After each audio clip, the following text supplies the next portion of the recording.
Welcome everyone back to Diablo 2 campaign, Adventures Across Sanctuary. We are in a bit of a tight spot at the moment. I'll give the general recap that I normally do. If you're watching on Twitch on stream, welcome. If you are watching the YouTube video that is going to be posted afterwards, then I hope you enjoy it. Right, so session notes then.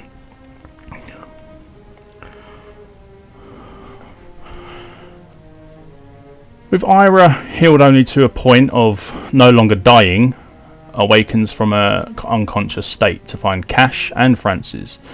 Desperate, she pleads with Cash to come help save their fellow party members, who she believes to be still laying on the floor in the cold plains.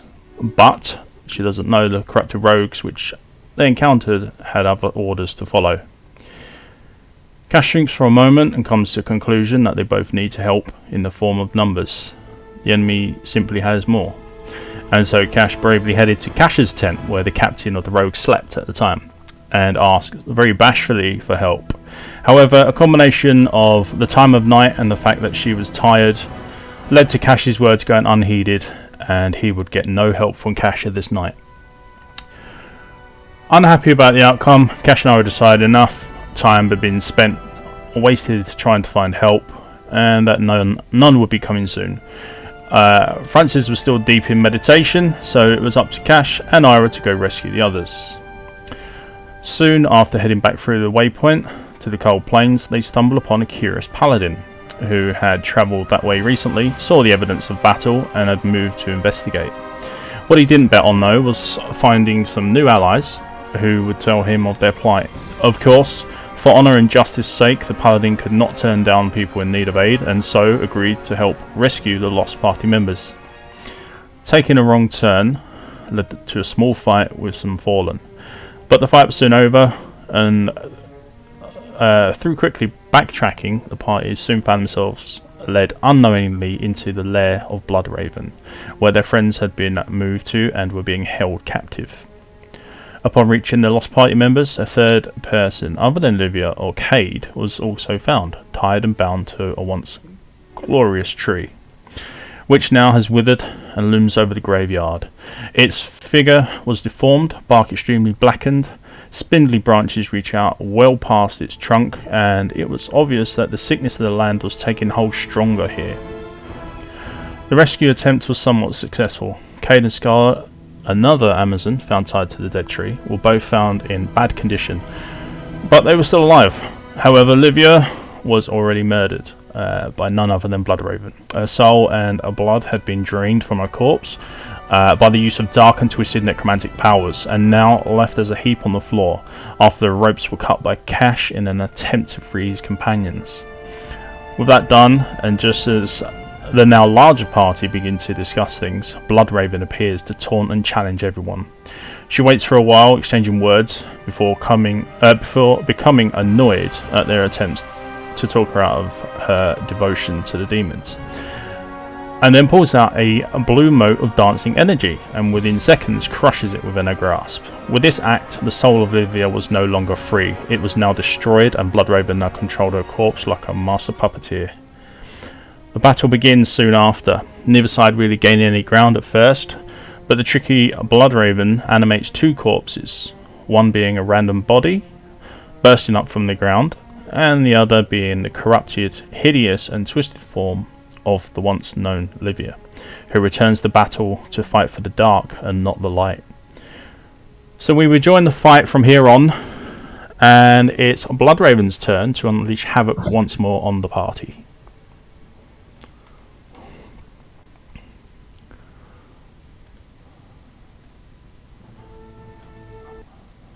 Here we go.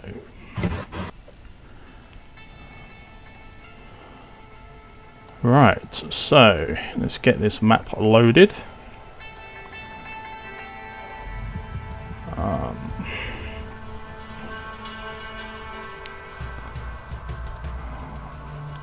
And there we are. Right.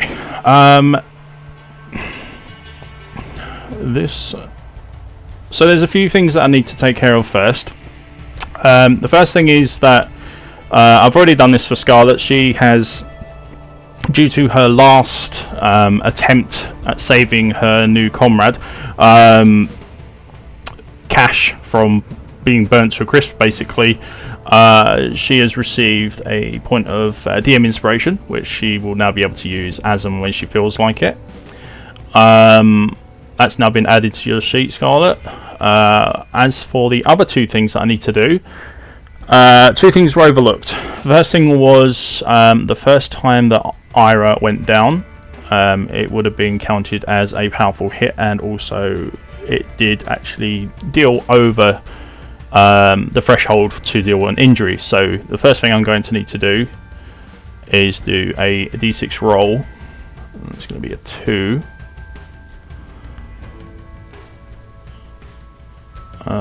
Where's my...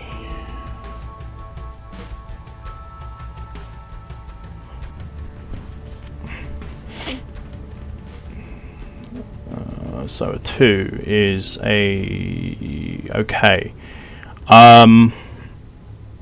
So a 2 is a torso injury, which means that you will have a -5 to your total base HP.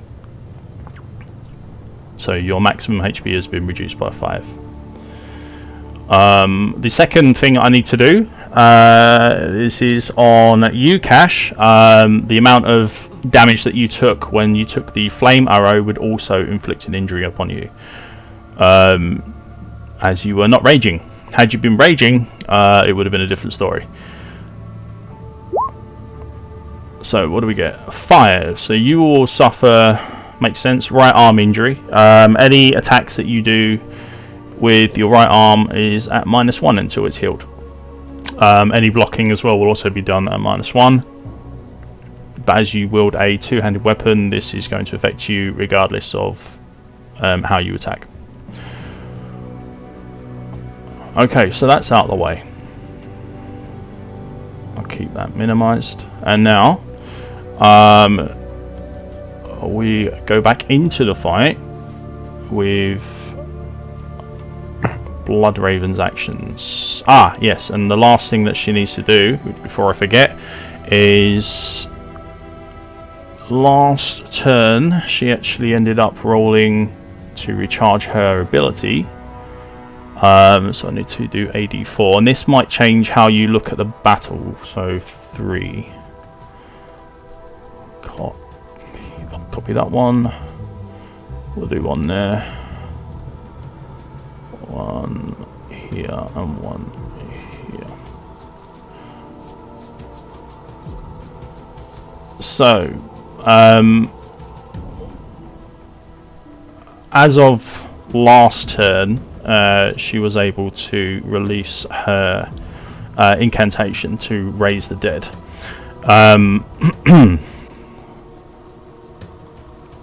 From various areas around the graveyard, up pop another 3 of the Walking Dead from graves that are dotted variously around the place.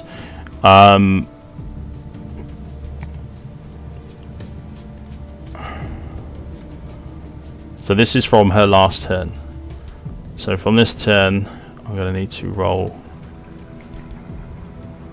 4. That's a fail. Okay.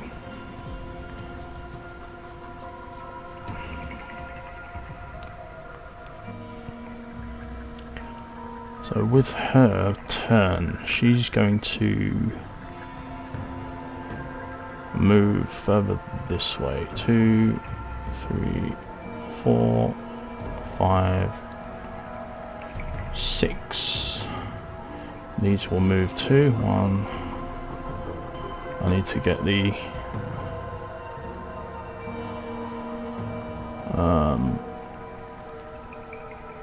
the monster stat block up. Just one sec, guys.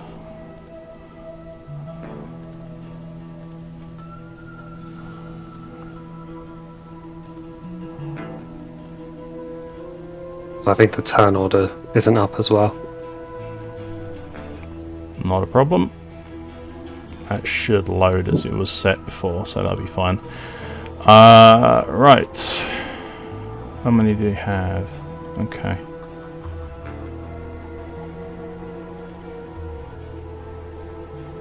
Put that there.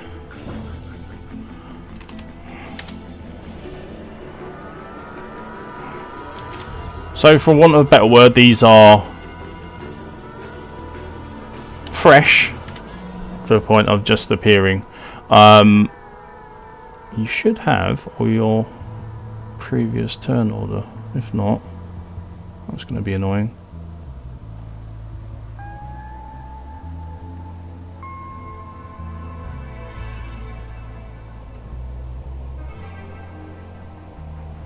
Okay, for some reason it's removed all of the data from the turn orders, which is really annoying.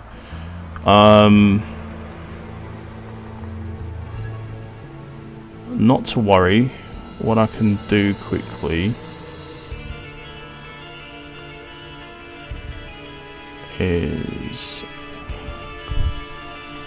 I will check the previous episode.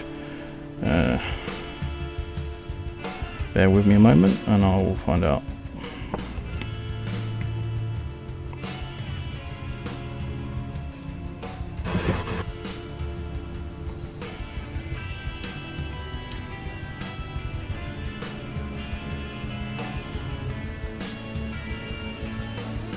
So the last one was...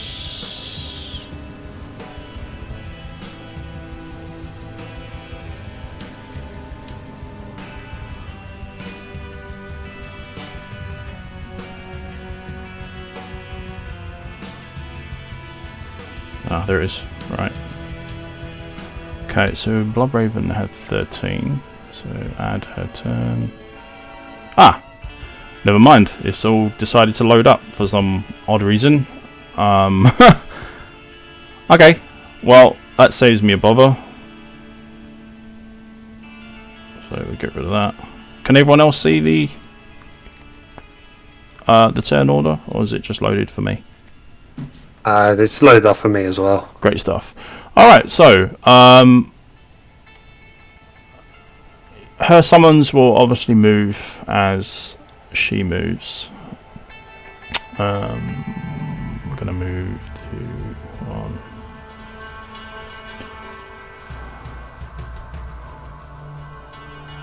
Yeah. So they slowly move over towards, one goes towards you, Scarlet, another goes towards Cade, another moves towards Greyhound over here.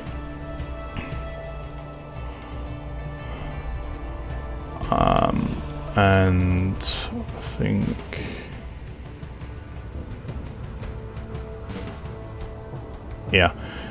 she will release an arrow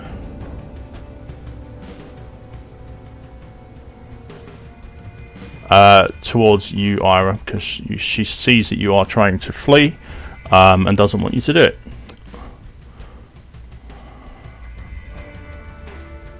So it'll be a standard shot.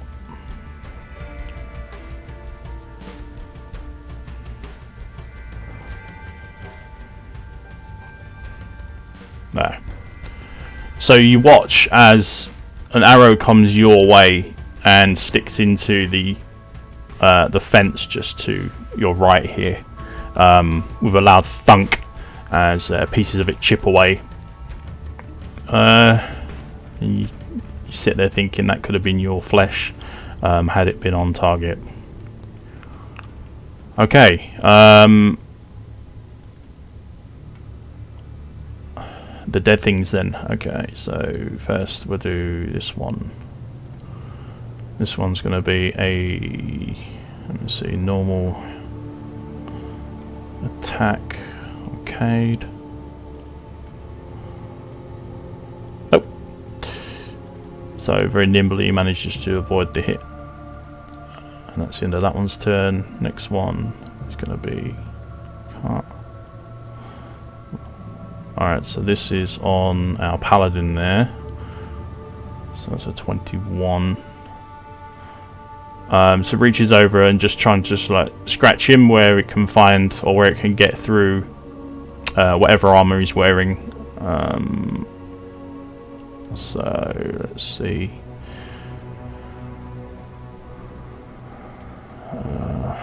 AC 13. Yeah, so this is going to be a powerful hit.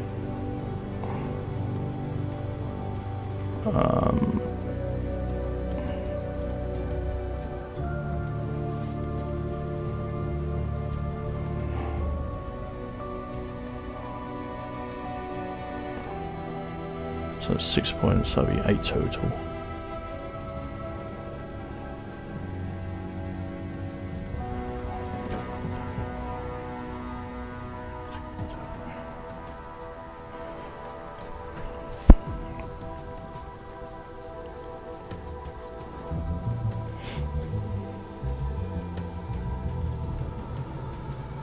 Okay, so you just watch as the undead that's risen just rakes into a fleshy area that is exposed on the paladin. No armor able to give him any kind of any protection towards the hit. The final one is on Scarlet, and instead of actually trying to hit or cut, it's going to try and bite you. So nope, definitely not. So as it tries to reach out and grab you and like pull you closer, you manage to just throw him off just by like arcing your shoulder backwards, and he's unable to gain any kind of hold on you. And as he reaches forward to bite, you already slipped past his grasp, and he just bites it, basically thin air. That's going to be the end of all the enemies' turns. So, the first one up will be Cade, who is going to disengage as his action, as a bonus action. Actually, no, we can't do that yet, can he? He's not level 3, so it has to be an action. 1, 2, 3, 4, 5, 6. Yeah, he proclaims that maybe it's not looking too good here, and that everyone and he yells, everyone should really get out.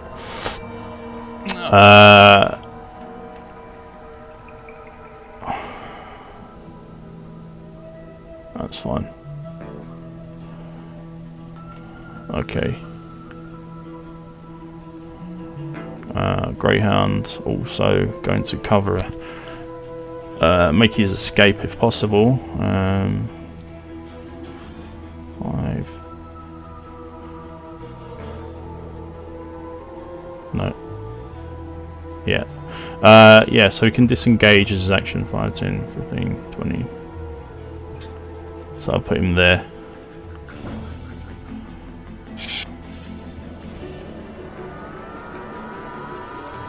Okay.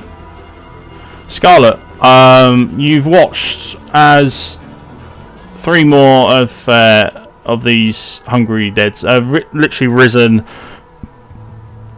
up recently from seemingly nowhere. You've watched as Cade has ducked out and retreated after being attacked. You've watched as one of the undead has managed to sink its almost like blade nails, if you like, into the flesh of the paladin, who has then also listened to the rogue and retreated. You've managed to fend off an attack against or off of one, from one of the undead that's risen. So what do you want to do? I'm just weighing up the pros and cons of letting provoking an opportunity attack and using a sprint action, or using it to double my movement and get further away, or use disengage and just take my base 30 movement. But I'm also wondering, the thing is, I only retrieved my weapons from the cart. That's right, yeah. So if I leave now without raiding back to the car, I'm going to lose all the other equipment that I bought. That's right, you will do. So it's pros and cons, but if I stay, I'm going to die. So would it cost an action to retrieve my armour from the wagon? Yep. Which means I can't then dash. No, I'm gonna have to just take the loss and run. I think I'm gonna have to remove the armor from my character sheet and just. I'm gonna provoke an opportunity attack and sprint if that's all right, and I'll take the 60 feet of movement, double my normal. Yeah, sure. These things are slow to react. So, I mean, you can see that their normal attack speed is far less than what just an average human would have, meaning that they are rotten and that nothing really works properly for them. So, he's going to just try to... he's going to use that, and... Wow! So, in that one then. Yeah, you are clean away. And so we'll do double my movement, which is about 60 feet. So 5, 10, 15, 20, 25, 30, 30. You can pass through occupied squares. 55, so 60 will put me roughly back here. Whoa! Ha! She's out of there. Alright. That is the edge of the map. You can't go any further than that. So literally you are just... Yeah, that's fine, thank you. Between places at the moment, yeah? Okay, no worries. So yeah, you duck under, as you start to move, you duck under the swing. Very sloppy swing of this zombie. Okay. Ira. Looks like the retreat is in full motion here.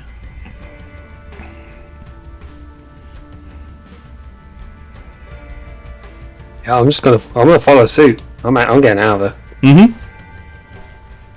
there. Yeah, 5, 10, 15, 20, 25. I mean, I can get to the edge of the map easy, so Yeah. 30.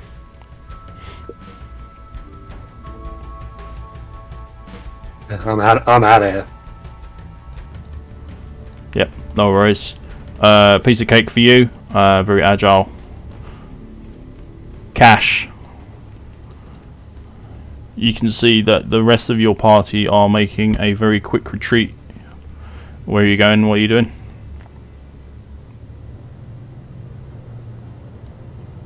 Oh, he's got 30 and then dash. Yep. Yeah, I still have 20 feet of movement, so I'm on the other map. Yeah, okay. No problem. Alright. So...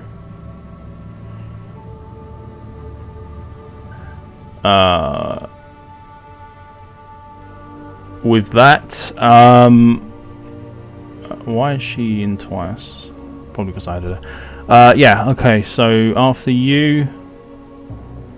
Are you doing anything else? Oh no, you dashed, didn't you? So that's your action. Do you want to do anything for a bonus action? If you got anything. Yes, use the... Wait, I gotta check if I have a first aid kit. Wait, I'm going to town. Fuck that, I'm using it there. Okay. In which case then, it comes back round to Bloodraven and her zombies. So... 1, 2, 3...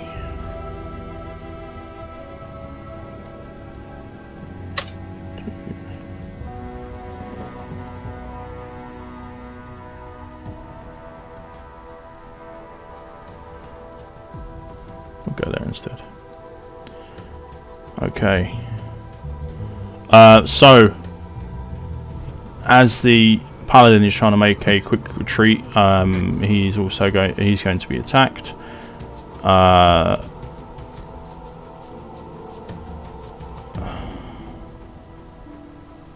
What is his? His AC.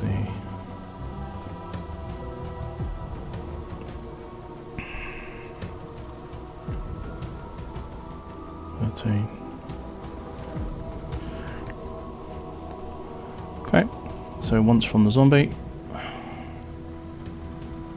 Just gonna try and bite him actually. Reach out and just trying to grab hold of him and do a quick bite.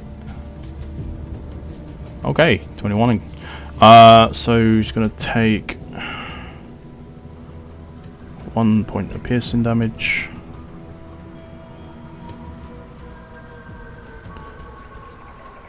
And he needs to make...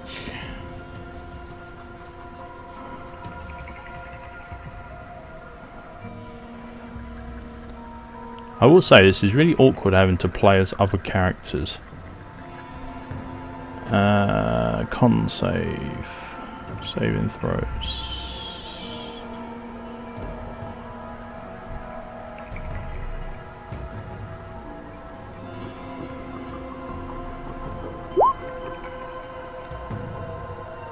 Whew. Okay, so the zombie leans over and takes a chunk out of him with his teeth, grabbing hold of him. He manages to slip out of the grasp of the zombie, but there's big bite marks in his arm where the previous wound was as well, so it's all like doubling up. There is a kind of black substance that has been left on the arm but hasn't actually managed to enter the wound just yet, so he's on 4.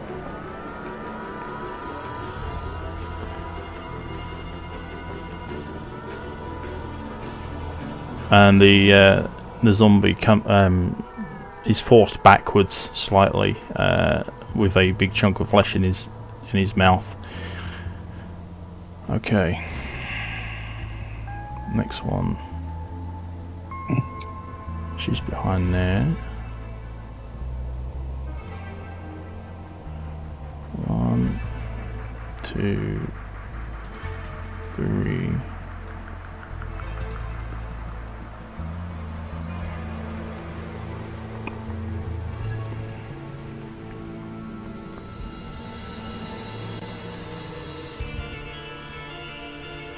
Okay, Cade.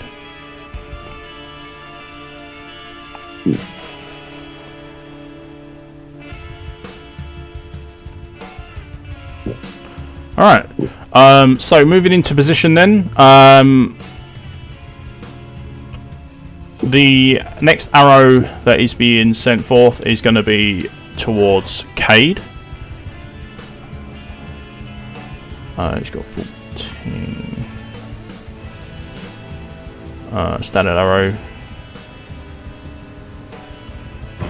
Actually, it's her shot, so I'm going to give bonus action that. Recharges fails. That's fine. Other thing.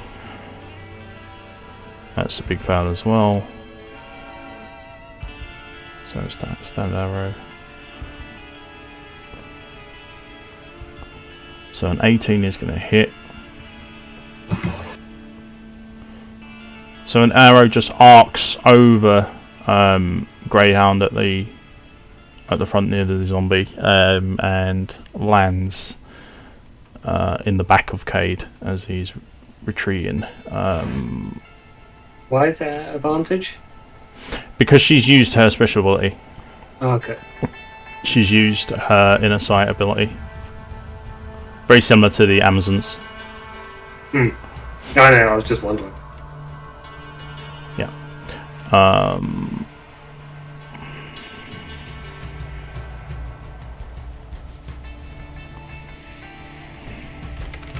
Here we go, 115.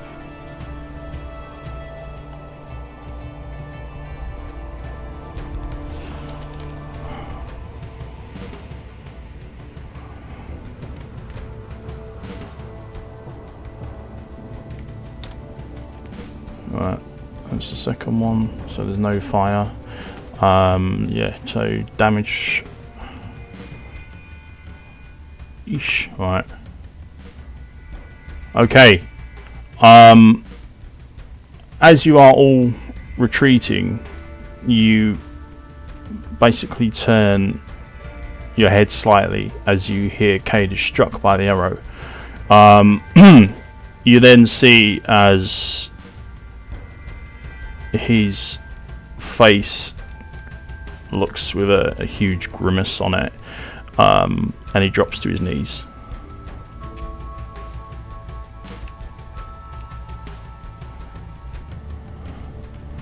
and it's taken out by the arrow.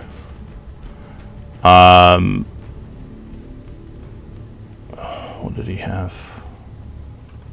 Okay.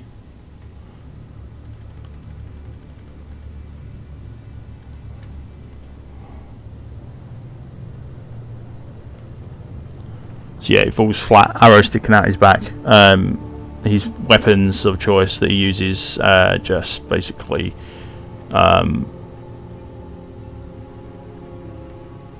just kind of like scatter on the ground just around his body, not too far. But yeah, he is down and out at the moment. You will see this happen as you turn, because as he goes down, he makes a kind of noise and then drops. Let's move you there. So Cade does fall behind you. After her turn, you do hear her say, "Join my army of the dead." From a little distance away, and that's the end of her go. So Cade now needs to do a death save.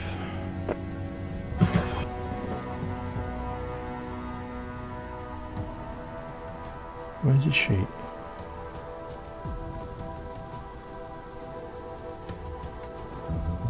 Oh, I have so many sheets open. Right, okay. Death save.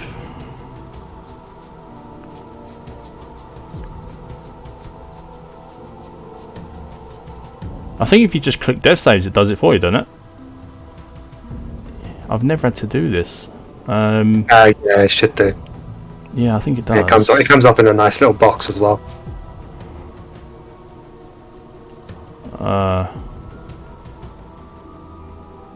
Is he blessed? He's not blessed, is he? I don't think any of us have bless. I think it was meant to be the... Or the guidance. Oh, that's why it's on global save modifier. For some reason, he had it ticked on. I mean, either way, it's a fail. Yeah. So that's 8.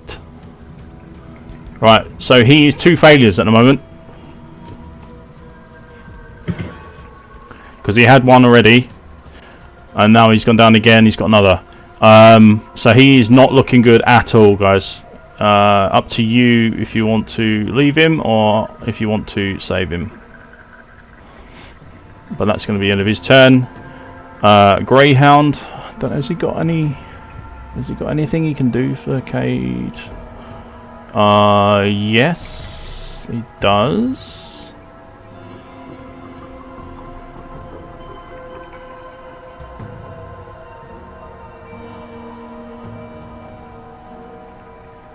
Okay. Has he got any cool paladin stuff he can do? No. Right, fine.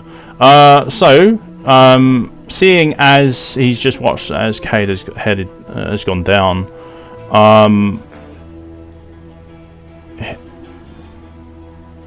he's going to... What's the easiest way to do this?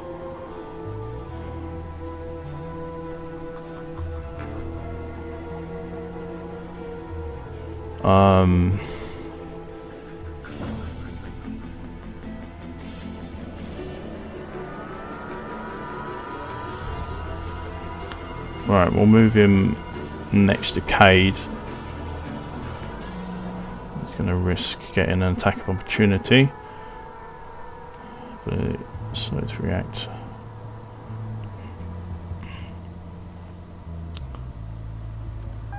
Disadvantage. Oh, come on. 19 on disadvantage.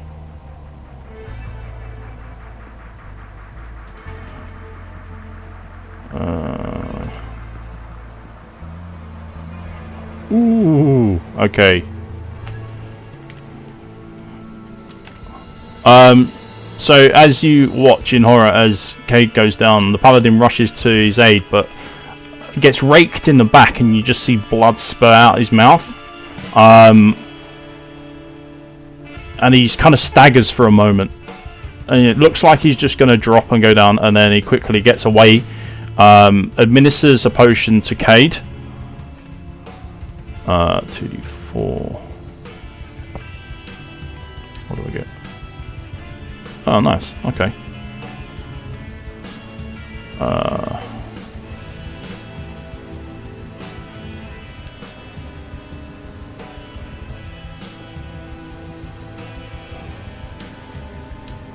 And then you start to see Cade revive as he's forced a potion down his throat. As for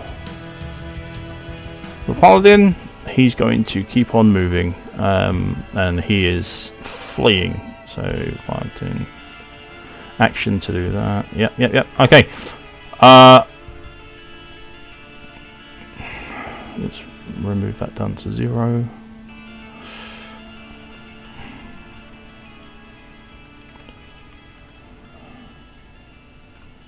Man, this is crazy.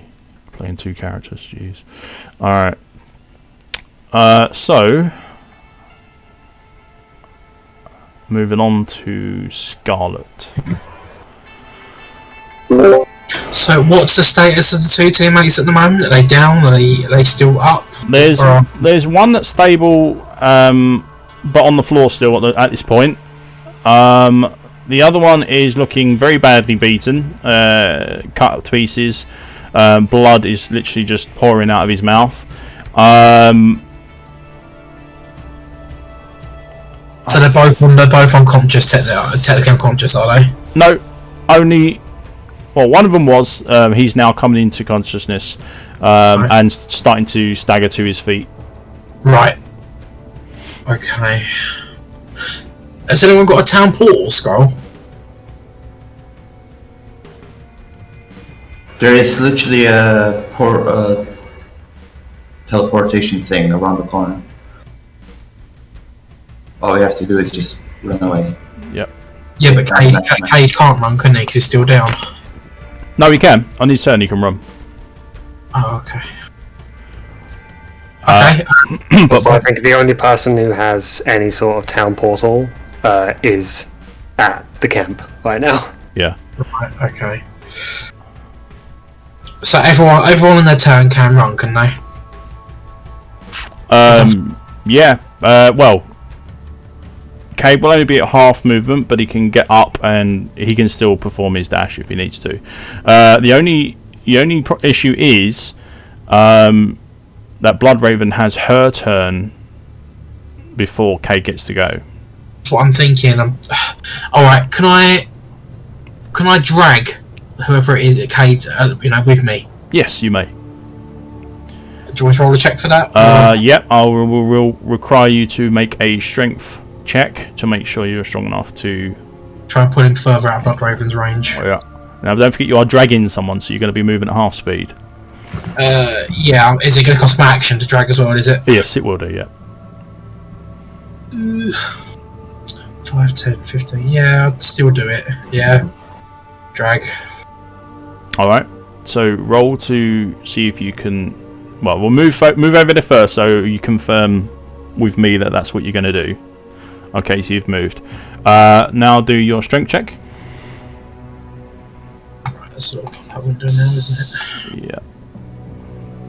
Oh, wait, it was until the Windows crashed. 2 seconds, I'll just reload it. Loading. Are you sure it's an action to drag? Like, isn't it just the half movement? I believe so.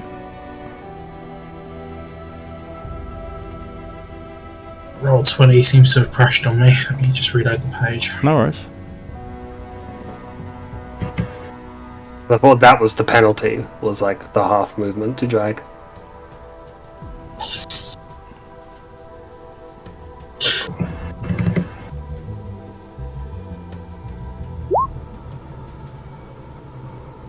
That's what I'm looking for. It's an action to.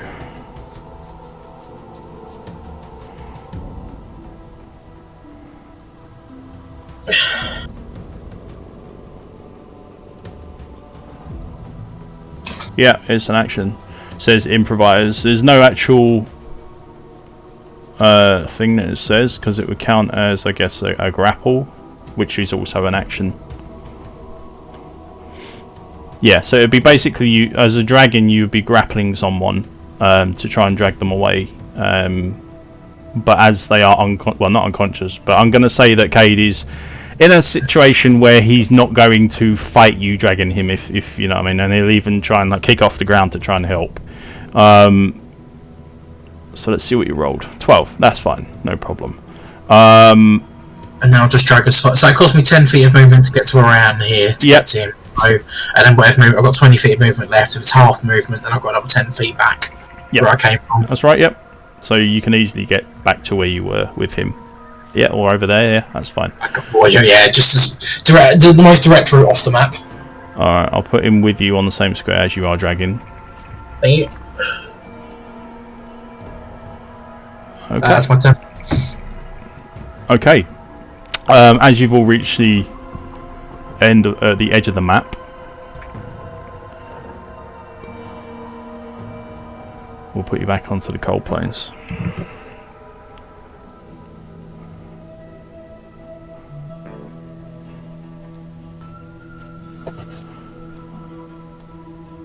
So, feeling that the battle is not quite going in your favour here, and get characters sorted. You guys decide it is best to get on out, and no one can really blame you. Cade, Cash, you're going to be over there. One's going to be there, and where are you, Scarlet? There you are. So this is basically a continuation of the other map, if you like. This is where you got to.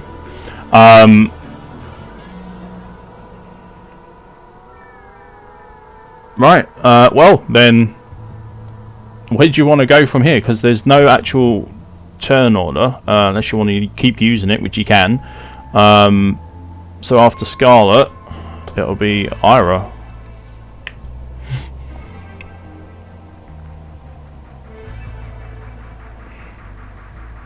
Well, we're going home. We're going. Can I just shout out? Is she following us? Can anyone see her? I turn my head to look. She's exactly where she was. She's stayed behind.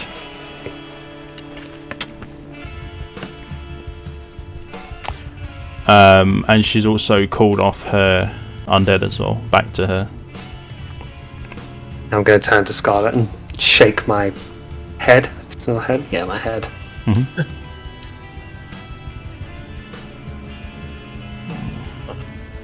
I'm going to push forward.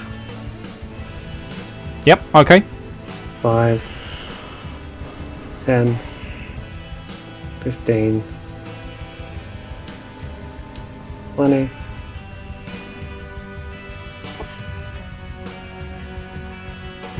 There's like an invisible wall there. I'm trying to get to. There we are. 25. 30. Alright, okay. 35. You got 40, haven't you? 40. Yeah. 45. 45, that's it, yeah. 45. Beautiful. So for everyone who hasn't really come into contact with Livia's kind, Ira's kind, I'm gonna have to get you out of that habit.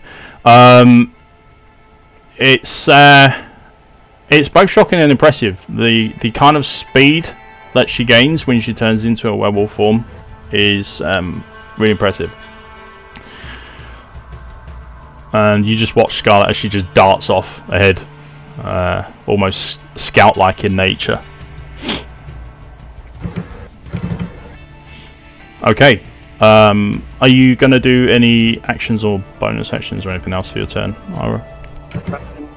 It's not a huge amount of an action, but just going to kind of hold an attack, just in case something comes out of nowhere. So sort of like I'm on all fours, kind of hind legs up, just ready, just in case. Okay. Great stuff. All right. Yeah, you can still see if you look over the bodies that you cut to pieces before, and the other one that lost its leg, and it's just now bobbing up and down in the water still. Some slight, or you could say compensation, I guess. Consolation prize. Okay. Right, if we're following a turn order then, so Cash, you'll be up next. But really, anyone can go at any point they wish. In fact, as I'm going to be controlling Mr. Paladin here, he's going to cough out some blood, and he's going to slowly, 5, 10, 15, 20, 25, 30. He's going to head away. He wants to get away as quick as possible. Cade is being dragged by Scarlet still at this point. I'll take cover with Cade behind that little wall, just here. Yeah, move where you want to go. Try and help Cade onto his feet. He's okay at the moment. He's more than capable. It was a bit of a panic kind of thing, which is why the dragon helped. But as he's now moved far enough away to be considered safe, he'll follow you. Yeah. But you know, great, fair enough. Yeah, that's fine. Yeah, and then I'll just follow the group towards the waypoint. Also, I don't know where the waypoint is. I've been captured, so I don't know where I am. That's a good point. But you do have Cash here who does know the way. I will follow. I do? Who says I do? Well, you should do. You've got a map. True. I'll follow whoever knows where they're going. If someone take us to the waypoint, I'll shout. Yeah, Cash, you're our cartographer. If you don't know where we're going, none of us do. Well, shit. I'm gonna remove the turn order. We don't need it. I'll get rid of that as well, so it's widescreen. There we go. Alright, so where are you going then, Cash?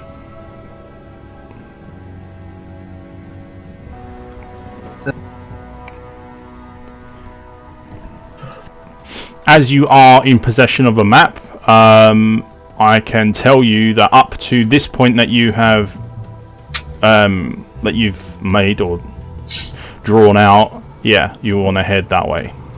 Yes, I did dash. So. Okay, so for everybody else then, Scarlet, Cade, and Greyhound over here, they just literally watched you dash between the tree and the rocks, and they're going to follow suit once Ira's gone.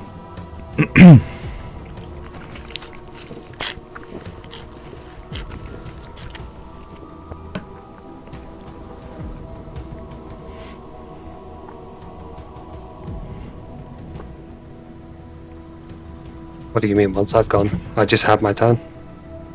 Everyone else has gone, so it's back round to you if you want to go. Oh, alright. Oh. 5, 10, 15, 20, 30.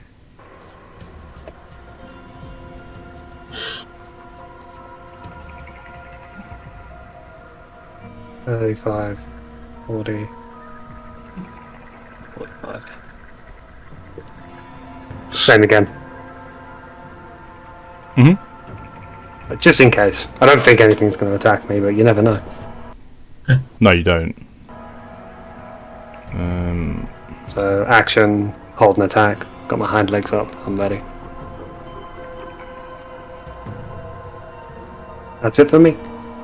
I'll just save some time. I'll just sprint in that straight direction, following him. If that's all right. Yeah, sure.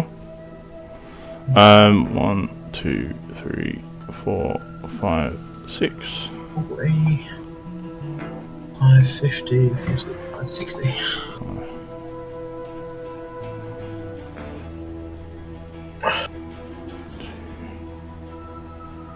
3, 4.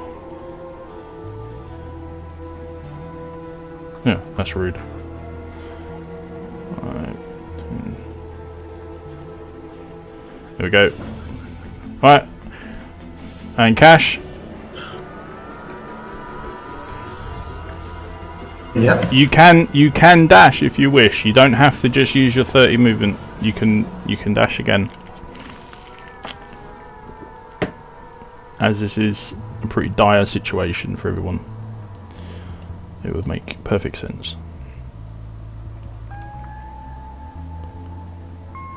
50.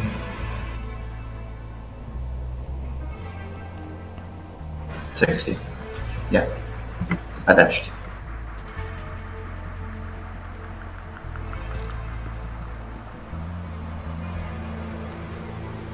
Interesting. Okay. Excellent.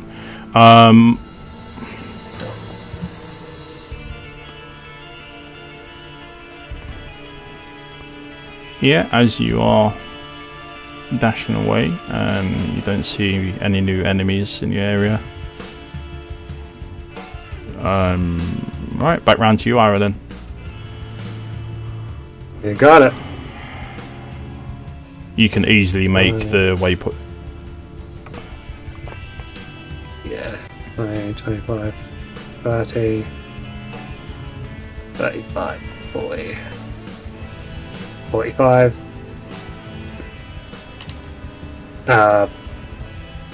Bonus action, revert to human form, so I don't walk through as a wolf. Okay. Don't think the townsfolk would appreciate that. I think they're slightly used to it They've seen now. it before, but you know, it's probably a little unnerving. That's fair enough. Yeah, I don't think the sisters of the sightless eye, you know, gonna be too happy if a giant fucking wolf just appears out of nowhere. That's right. It wouldn't be the first time. And I don't think it'll be the last either. Probably not, no. Okay,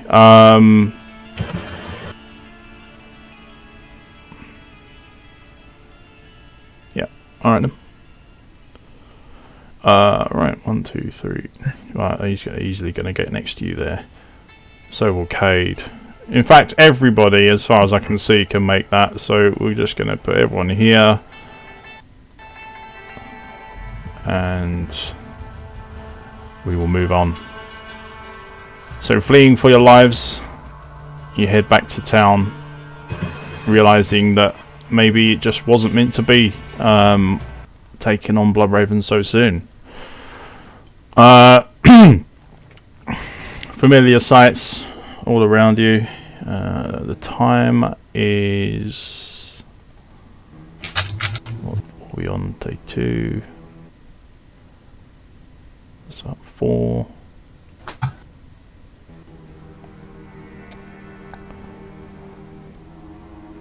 Okay, so to traverse all that way, it would have took you a good half an hour, 40 minutes or so just to get through. So in actuality, the time is just pushing around 5 o'clock. So there's no shops open just yet either. You've got your night guards that are roaming around the town, but you've also noticed that Francis is now awake and roaming about looking for everybody. I'm just going to refresh this because it's winding me up with the music.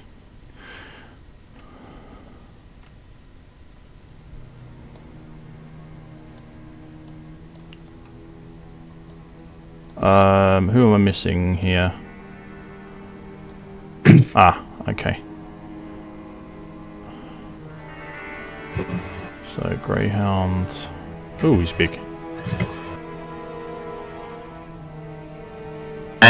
The rogues must have been scared to shit if a giant like that just walked in. Yeah, nothing is going to happen again. Yeah. Can't grab her. There we go.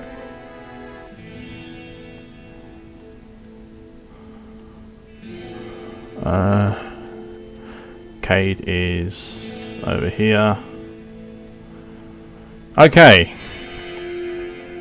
So the party is reformed.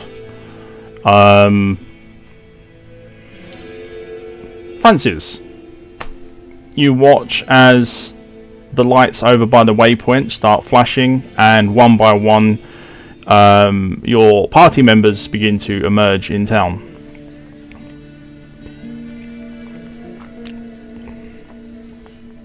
Over. And where in the goddamn hell have you been? I have been looking and looking for you. I mean, I didn't go outside the compound, but I was looking.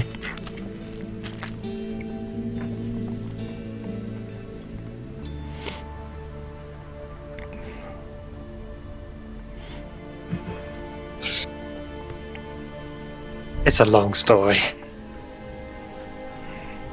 Well, okay. Shall we find somewhere to get a drink? At 5 in the morning? Sure. It's 5 I mean- o'clock somewhere. Do-do-do. It's 12 o'clock somewhere. Let's find some moonshine. You strike me as the kind of person that would have a stash of moonshine somewhere. I do indeed. This guy right here.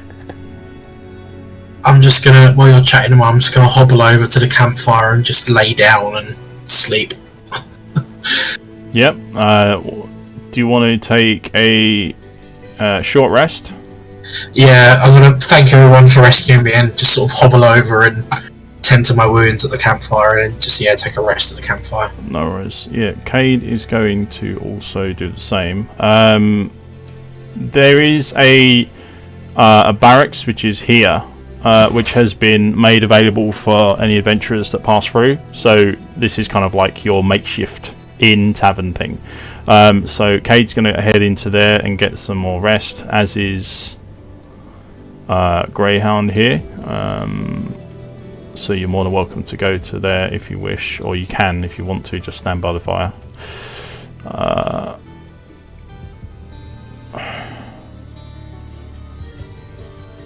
I think I'll just, for a minute, I'll just stay by the fire. I just want a quiet spot just to sleep. I'm Yeah, no still worries. good from that whole ordeal. Yeah, not a problem.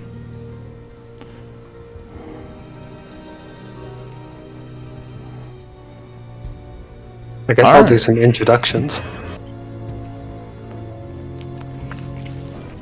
Francis, while we were gone, we found a couple new adventurers that have, for one reason or another, decided to join us. There is That sounds I like kind of fun. point in the direction of the barracks of the red-clothed man. That's Greyhound. Me and Cash Okay. came across him as we were trying to rescue Livia and Cade. I'll get to that in a minute. Okay. And passed out beside me here is Scarlet, I'll just give a very faint wave. who we found tied to a tree with, and I point at Cade, who is doing Cade things. And my tone kind of softens a little bit. That brings us to Livia. Where is she? Place like a gentle hand on Francis's shoulder and say, "She's not coming back, Francis." Oh. Well, that's mildly fucked up. I definitely think I'm gonna need a drink, and you might need a double. Let's go find something, and we'll toast.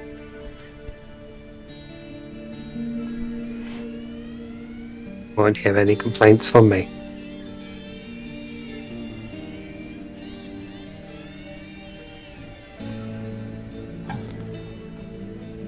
At this point, as you are chatting and kind of playing catch up and reminiscing and so on, Warav, who does seem to be up earlier than most, he lets out a big sigh and basically says to himself, another one has been taken. When will this end? And he fetches a few items from one of the food storage crates,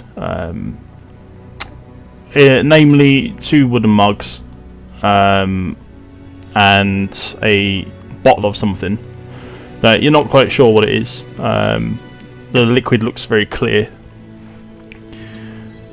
and he pours it into the mugs and just hands you both one each and says, here's to Livia, wherever she is right now. May the angels watch over her, and may she rest in peace.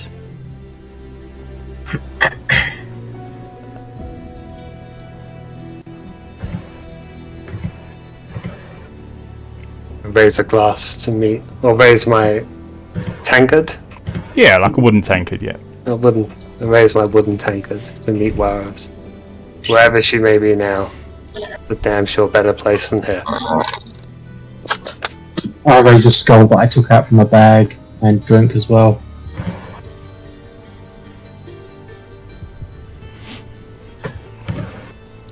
Yeah, okay. It's no quality booze, but it's enough to take the edge off, kind of thing. And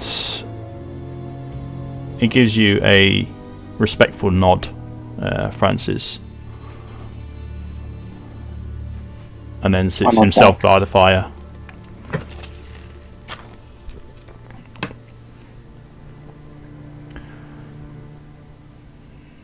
And just spends a few moments just staring into the flames, trying to lose himself in them and then get his head around what's going on.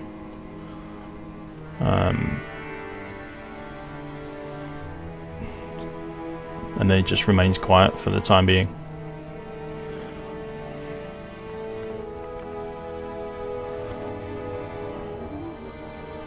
If I recall, yeah, okay, so we have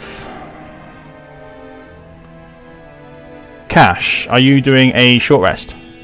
I'm sleeping for the next 5 hours. I think I might actually go for a long rest as well, 6 hours, whatever it is, 6 hour long rest. You can if you want, yeah. What time is it? 5 PM, did you say? 5 a.m. It's rolling up to around 5 a.m. now. Yeah, I'll sleep until 10, 11, whatever. Yeah, I'll rest. Yeah, I'll do the same. I'll take a long rest as well. I'll come back with full health. Okay. What does everyone else want to do in that time?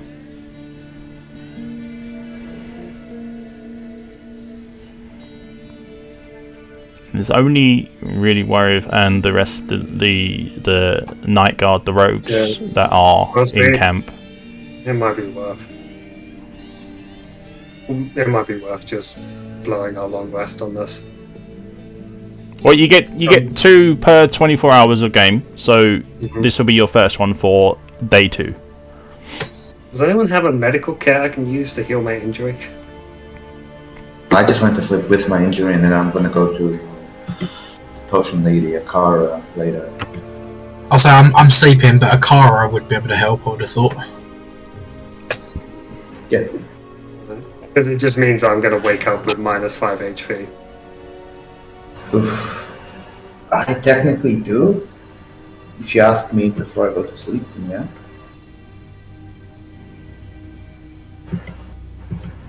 I guess I could. I just take it off you. You can. It's not like I'm gonna wake up I have like 5 HP and I'm exhausted, so... Okay. So, for those of you taking a long rest, obviously Francis will not be. I don't know what you're going to be doing, Francis, in the time that these guys are trying to lick their wounds and relax a bit. But there's not much going on in camp at this point. So, would you be going out anywhere or doing anything? I don't want to leave the camp because I don't know how dangerous it can be. Can I go along the edges of the outside of the camp looking for herbs? Yes, you may. Okay. What do you want me to roll for that? Right, okay. So, scouting around the base of the wall, I'm guessing that's what you want to do. Looking for anything that would be, or that you would recognise now as useful. Yes. Let me see where I put the... there it is. Herbalism. Right, okay. Right, so what you need to do is... so it works very much in the same way as mining does. So you need to roll a d10 and we'll see what you've got as a result. How long would you want to spend doing this? Probably a couple of hours. Couple of hours, okay. So give me 2 d10s then, two separate d10 rolls.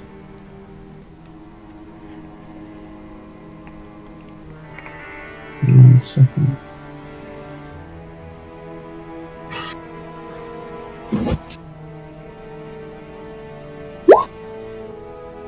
A 6 and a 7. Okay. So on a 6 and a 7 then, you managed to find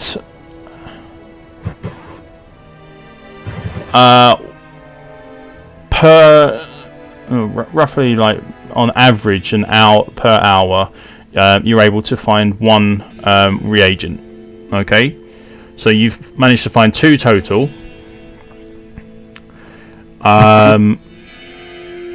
Now if you will roll 2 d12s for me.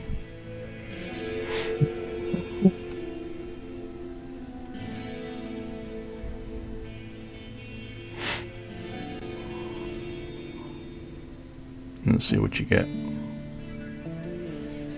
Alright, so a 4 and a 7. Alright. So 4 and 7 you managed to find a tuft of health weed. And a 7 is you find sticking out from one of the sections of the wall. Looks like it's been built over it. You find a damaged piece of frost root, which you can use for making put it in potions as well. Your health weed you can use to make one of 2 potions. It can be a stamina potion or a light mana point potion. And the frost root can be used to make a soothing potion. So for when you suffer burning and so on, you can drink that and it will get rid of the burn. Okay, cool. Okay. And then do I have to go back to that trainer person to learn how to make potions? Okay, well let's say the others have been sleeping while you've been doing this. So it's now around 7 o'clock-ish.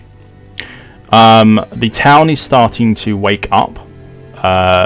Bit by bit you see the first one up is Kasha, who is still a little bit pissed from the night before because her sleep was interrupted, and she does not seem in a good mood.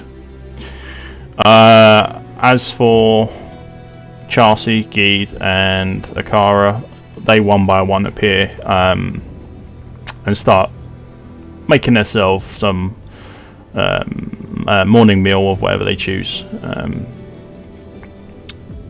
and start setting up their shops for the day.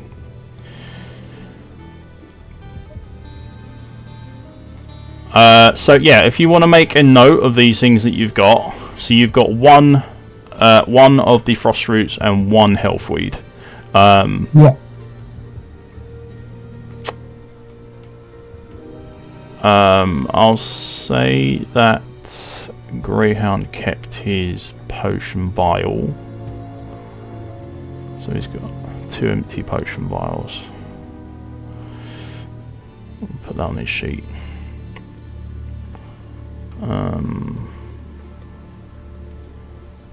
Inventory.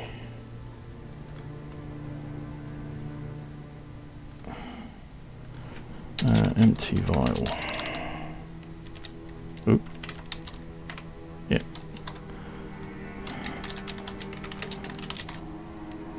Yeah. So this is a good reason also to keep your empty vials, because you can use them to recreate potions. Or at least Francis can. Okay. Don't need that anymore. Right. So, what are you going to do after you found these, Francis? I'm going to... While the others are still sleeping.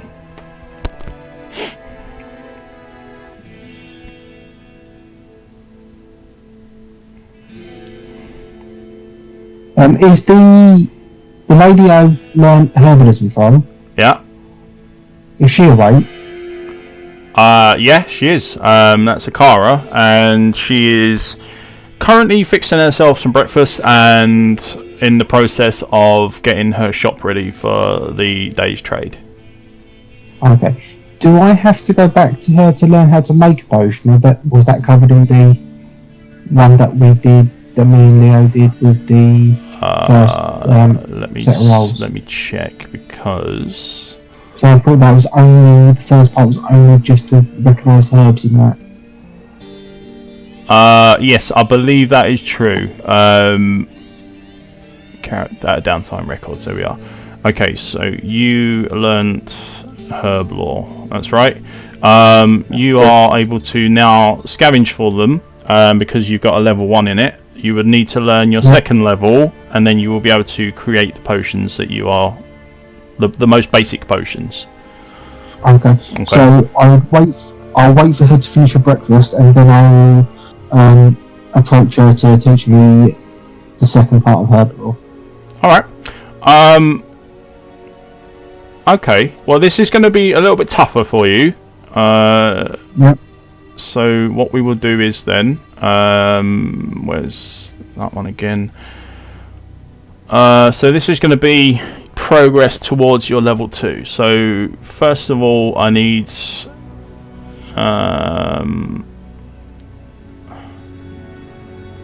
where is it done? Once inside town, DC7. Yeah, okay. So what I need you to do is I need you to make a check. You can choose. I'm not going to tell you what the DC is. You make the check and you choose what, how you think you're going to use a stat to help improve your skill. So what would you rather use to improve on your herb lore? I would say, for me personally, it would probably be something like a nature check, maybe. But it doesn't have to be. It can be something else, as long as you can justify why you would use that.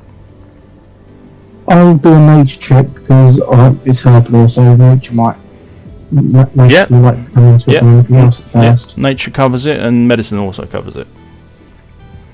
Okay, so I'll do a nature check. Oh, fantastic roll. Yeah, you easily smashed this. So, do me a D100 then, and we will note that down as to how much you learn.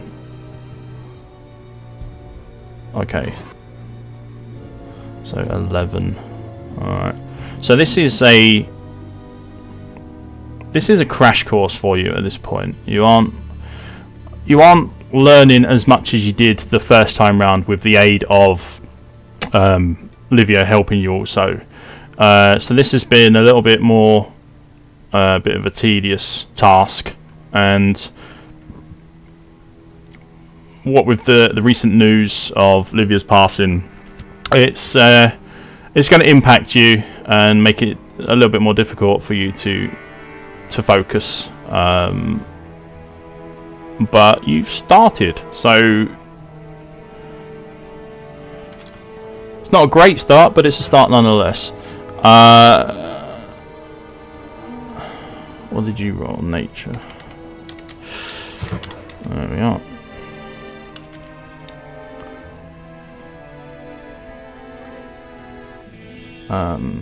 Yeah, 1 downtime, that's fine.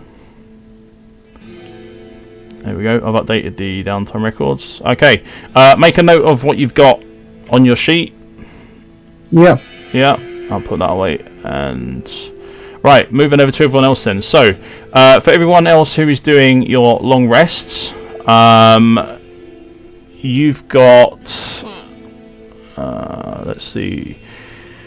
You regain instantly half of your maximum hit points and magic points. So any spent are regained.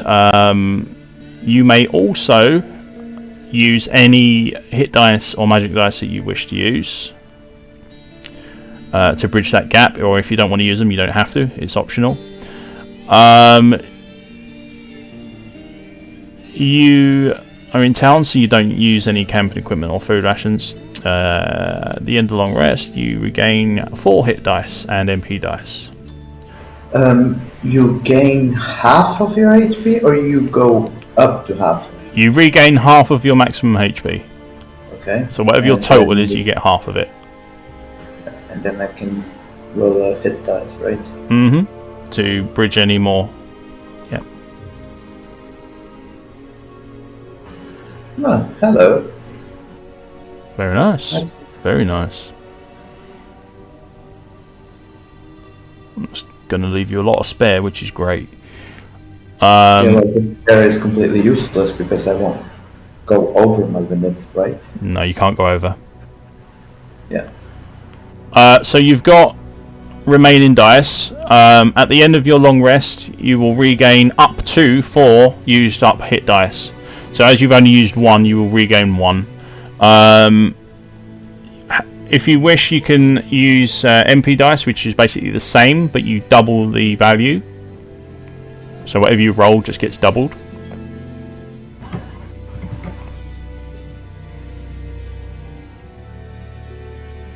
And those are your MP dice. You can reduce those down in your resources section on your character sheet.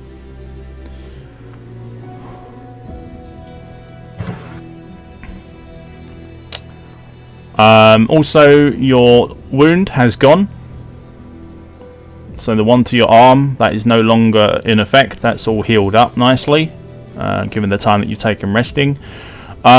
You need to do an hour of light activity.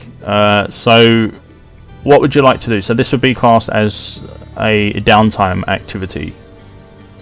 What would you do? What would Cash do?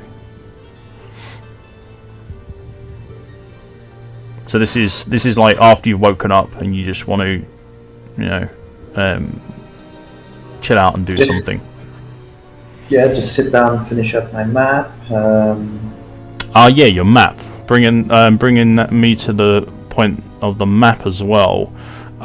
This next area. So once you finish the cold plains and you go into the next map, you will not have any more ink. So you know that you are starting to run out. Cool. So you will need to buy some more if you want to continue making maps. Yeah, no, that's okay. Okay, as for everyone else, if you want to do your rolls, if you want to do any rolling, or if you want to do just your regained half, you can have that and not have to do any rolls if you don't want to. Ira, your wound for your body has healed. Mashing good stuff, that is. Okay, would anyone like to do any downtime stuff? You've got an hour of light activity that you can do.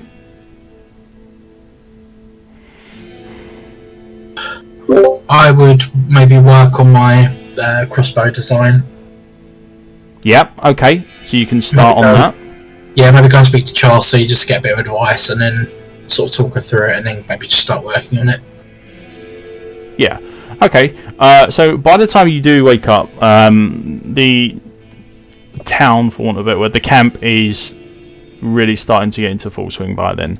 Everyone has woken up, set up anything that needs setting up. There's been a few patrols around the outside of the wall and so on, just to make sure that there's no encroaching dangers and that kind of thing. General maintenance has taken place, and so on.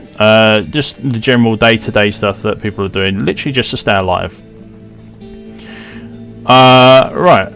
So, for your hit points, what do you want to do? Do you want to just take the halves, or do you want to do hit dice as well?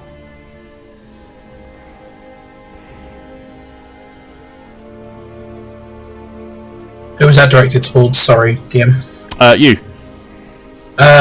What do you mean? My hit dice are fully restored, aren't they, for my long rest? Right, so for your long rest, you get half of your hit points and magic points back. Which I've added, so I'm back on full health now. Yeah, and you get up to 4 back for your hit dice. So technically, yeah, you've basically you've maxed out until you get up to 5th level, and then you can be 1 short. Yeah, that's why I was confused. Sorry, yeah, absolutely, yeah. That's as far as I know, I'm on full everything. Yeah, great. So let's use one last question. I'm assuming, I think I know the answer, but my gold would have been on my belt and my armour and things, so that's all gone, is it? Your gold is stored... That's a good question. Your gold is generally stored on you, on your belt. So you've got your belt with you. You've always got your belt. So does that mean I've kept some of my gold then that I had left over from my initial buy, or is it? Yeah, that's right. Yeah, you still have that. Yeah. Oh, brilliant! I've only got about 20-30 gold anyway, but great. Okay, thanks. That solves the problem. So if I put for your downtime, then because I need to, might as well put it there. Scarlet. Right. So for your roll, then I need you to make a check. What do you want to do? Well, when I'm going to go into it now, and I've got my gold on me, when I'm speaking to Chelsea, just get advice about my sort of downtime crafting activity, I'll buy a suit of armour, a quartered armour, and just a skull cap. Yeah, that's no problem. Just need some armour, and then what roll do you want me to make for my downtime activity? Right, so... so... You are, designing, aren't you? Your custom build. So what I'll do is then I'll set the DC. So you are designing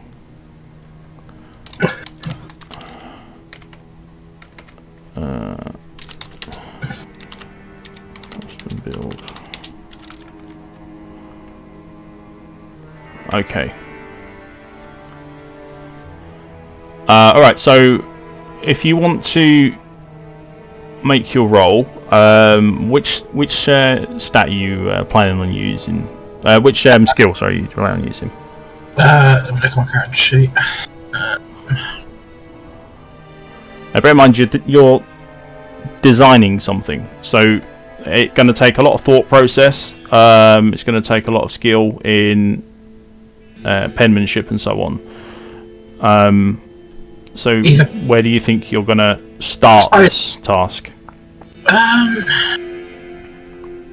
Either sleight of hand or perception, I suppose. One of those, because it's perception around formulating and understanding the design, and hand in terms of, the tricky kind of inner mechanics. They're both 2 for me, so whichever. Alright, so pick one. Is more appropriate. I'll do a sleight of hand, see how steady my hand is on my initial sketches. Yeah, okay then. Not very. Okay, so you set to work on your prototype. This is you're very eager. You've been thinking about this for quite some time now.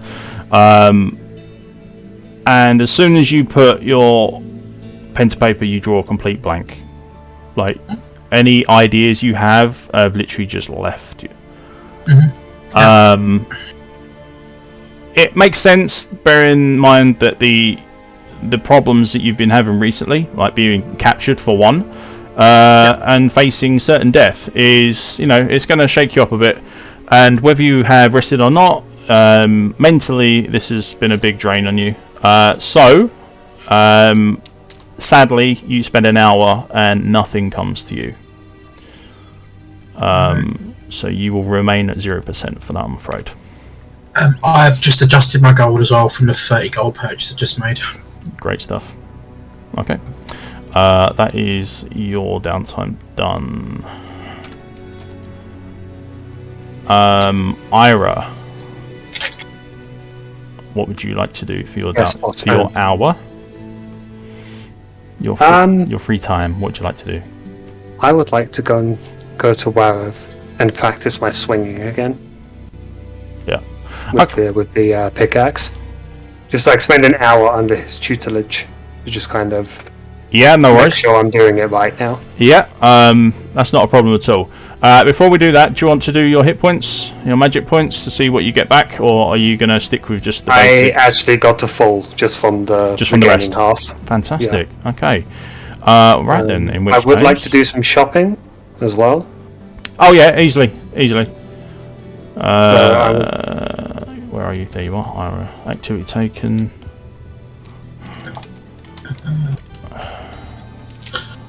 I need to adjust my AC, don't I? Alright, what would you think would help with your task that you're trying to do? I assume you mean the pickaxe stuff? Mm-hmm. Yeah, the pickaxe stuff, yeah. I want to practice form. So, last time I spoke to Warav, he was kind of telling me how to hold the axe properly. Yep. And kind of swing it with a bit more oomph behind it. So I want to kind of practice doing some swings with that, because I have gone from using it like an axe to using it like a pickaxe. Yes, absolutely. Okay. Well, okay. As you've already trained with him and you've gained a little bit of knowledge on this, I'll lower the DC.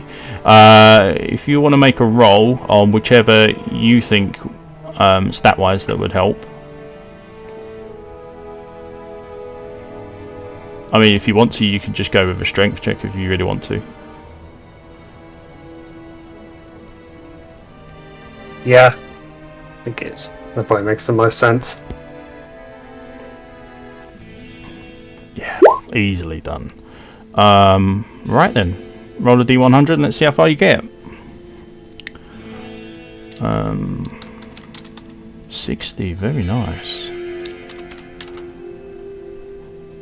So yeah, given the fact that you've had a little bit of tutelage from Warav in the past, practicing your form now really has helped.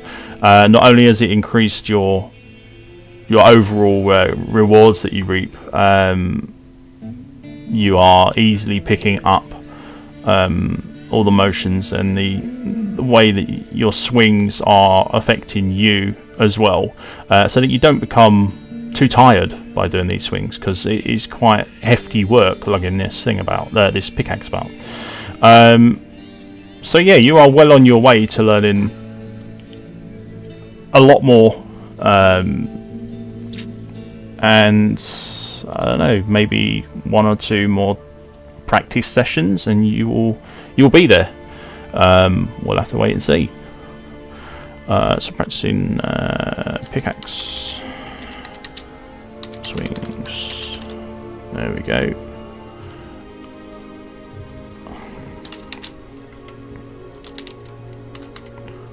What do you get? 18. Yeah. There we go.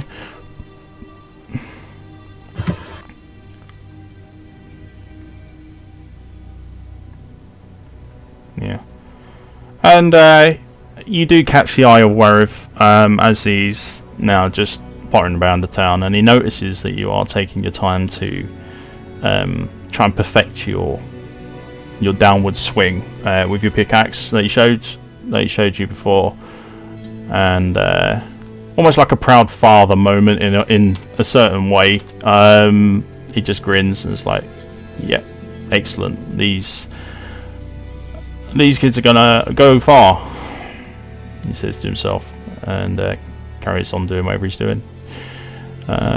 Normally, you can see him just doing the inventory for the camp and so on. So he just spots around the middle of the camp. Alright. Well, with all that done... Can I do my shopping? Yes, you may. What would you like to... I would like to... Oh, there are some other things I want to do after shopping as well. I'll make it brief.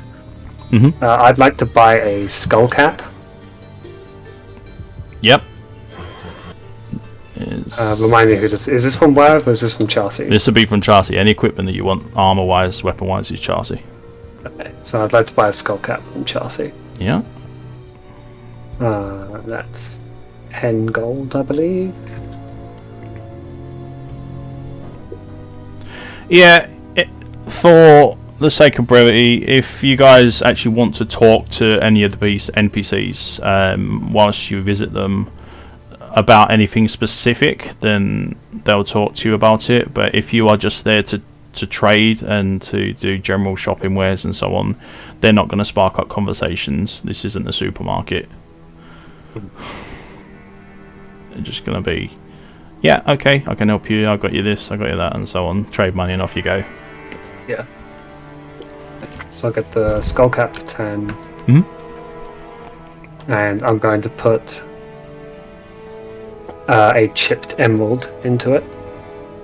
Oh, okay. So I now have one in my leather armor, and I have one in my helmet. Yeah. So as you put the gem into the socket on the helm, you notice that the helm reacts to the gem, or the gem reacts to the helm. It's one or the other. And you can see that the colour of it is slightly changed to the colour of the gem that you first socketed into it. Mm-hmm. So your helm has taken on a slight green tint. Excellent. Which is very fitting for a druid, I think. Isn't it just? Hmm. But this does mean I get an extra +1 to Dex now. As in the actual modifier. 'Cause Yeah. I got 2 on Dex. And I'm gonna go spark up a conversation real quickly with Scarlet. Yep. I'll leave you to it. Hello. Good morning. It's still morning, right? It is, yes.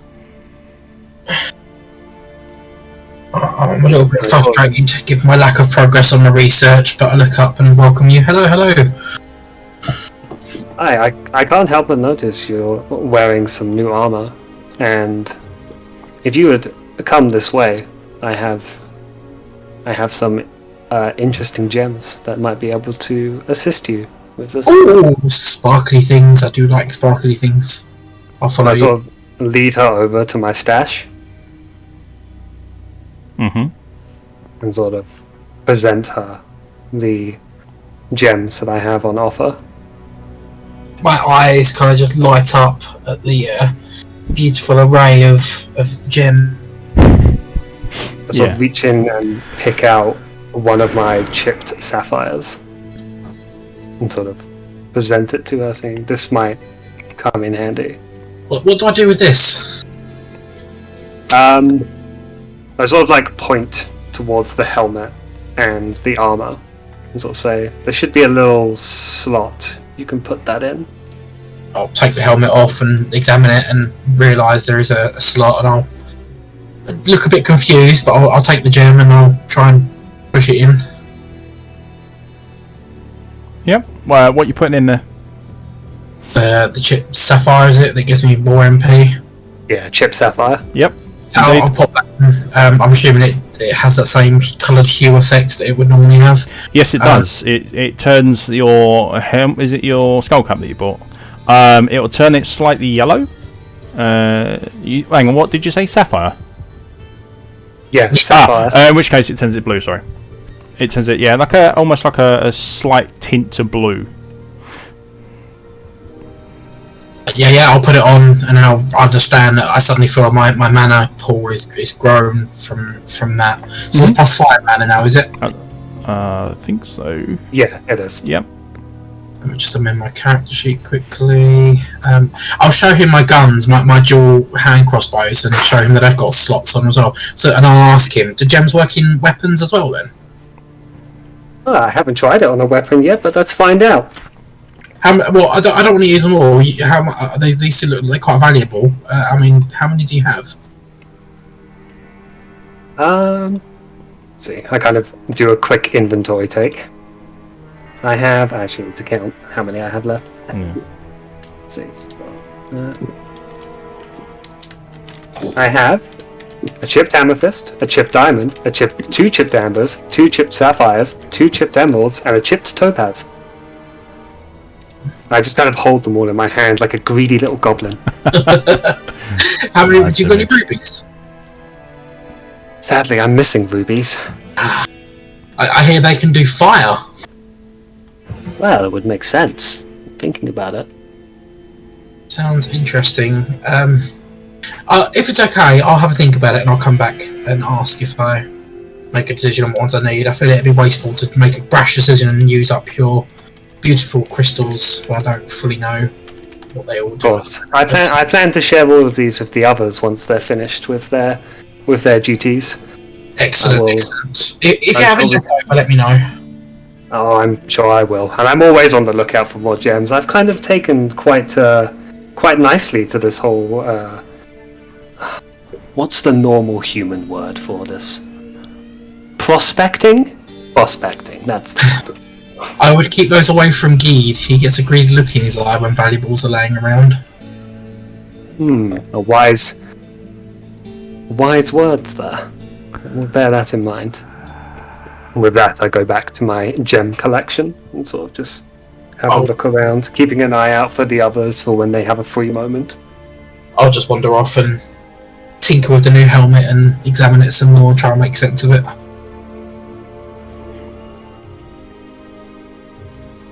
Okay. I will see more armor, so I really don't need gems.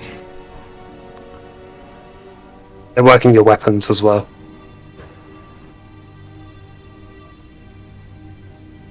Yes, they do. They're very powerful. Where is my mana? But like, just to kind of out a game for like mechanics sake. Every chipped gem, depending, because chipped is the only ones I can get at the moment, sadly. If you put it in a weapon, it gives you a plus D4 elemental damage depending on the gem type. So a sapphire, for example, gives a plus D4 to cold damage, and that's on top of whatever damage you're already rolling. Also works in shields, if anyone's using shields. Yeah, I'm definitely going to want some for my weapons, but we haven't got any rubies at the moment, so I'll probably just hold out and see what we can find. Yeah. Well, hopefully next time I come across a mining deposit, I will grab myself a ruby.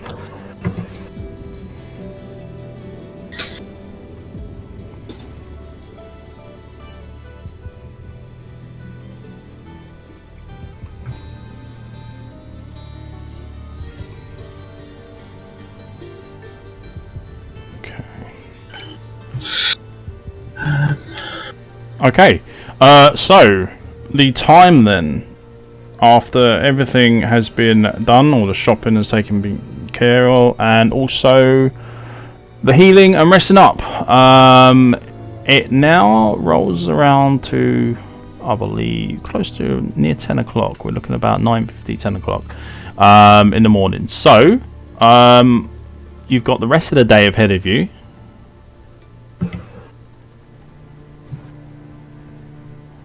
I'm just going to go and grab a healing potion and... Oh, Jesus, 80 gold. I guess I won't. I'll just grab a healing potion and put it on the belt. From Makara. Yeah, that's what I forgot to do. I forgot to go buy potions. That was the other thing I wanted to do. No problem. Can be done. We'll just retcon it. Yeah. Just add whatever you need. How many she got? Or is it infinite supply? At the moment, she's got quite a bit. Okay. Let me remind myself how much a healing potion is. Where is the list? So where do I put it on the belt, do I? Yep. Just put one in each slot. Oh, there we go. Healing potion, minor. I want a scroll, but I can't afford one. They're far too expensive. And the potions are 20, are they? They're 18 now, as you are part of the party. Oh, I'm going to take a discount then. Brilliant. Thank you. The party have been given a discount due to reputation. Buy 2 minor healing potions and put them both in my belt. Wonderful stuff. That should keep you going for a bit more. I'm going to go and hand over a little bit of gold to for the gem as well.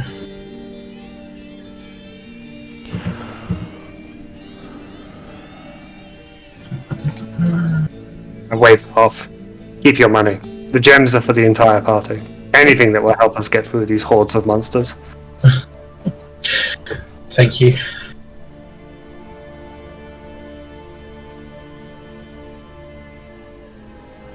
Okay, as the player Cade is not here, I'm just going to let him do the full 6 hours and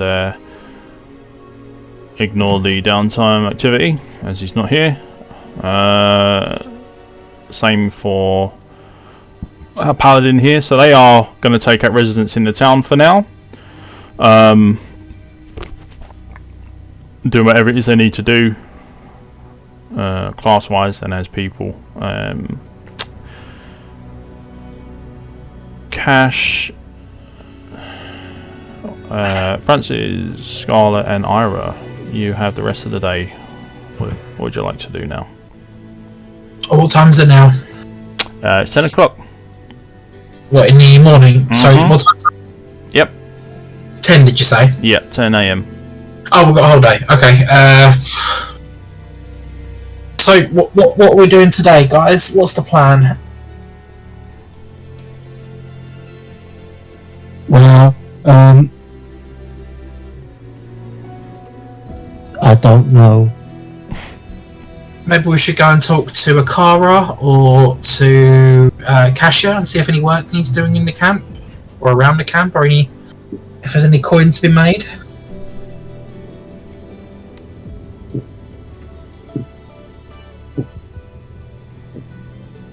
Indeed. It might be worth Absolutely. clearing the surrounding area around Bloodraven. I don't think we should head back to her just yet. Agreed. I don't think we should run back straight to Bloodraven.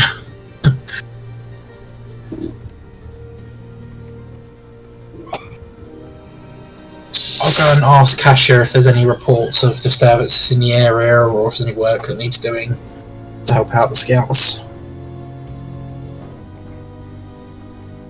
Who are you going to go talk to? Kasia. Okay.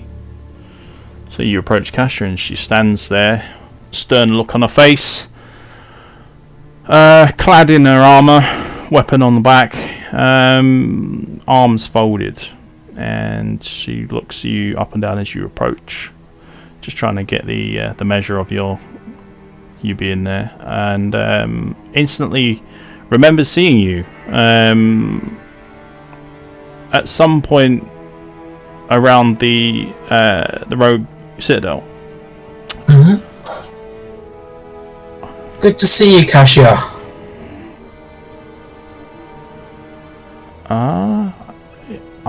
Sorry, but I've drawn a blank. I for some reason recall seeing you, but I don't ever recall knowing your name.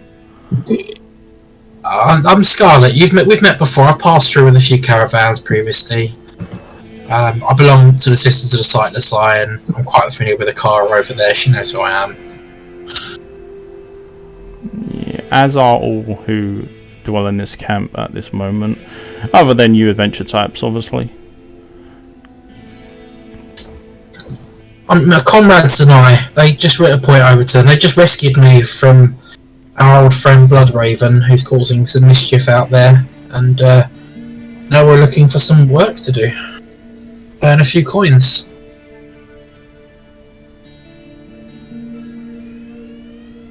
She snaps, as you say, as you mention Bloodraven and being a friend, and she snaps at you and says, "How dare you? Don't you call her my friend. She gave up that right when she turned to darkness. Yes, she fought valiantly, but so did we all. And we're still here, so why isn't she?" And you can see that her eyes kind of like go a little bit glossy, like she's getting a bit emotional, but won't show it.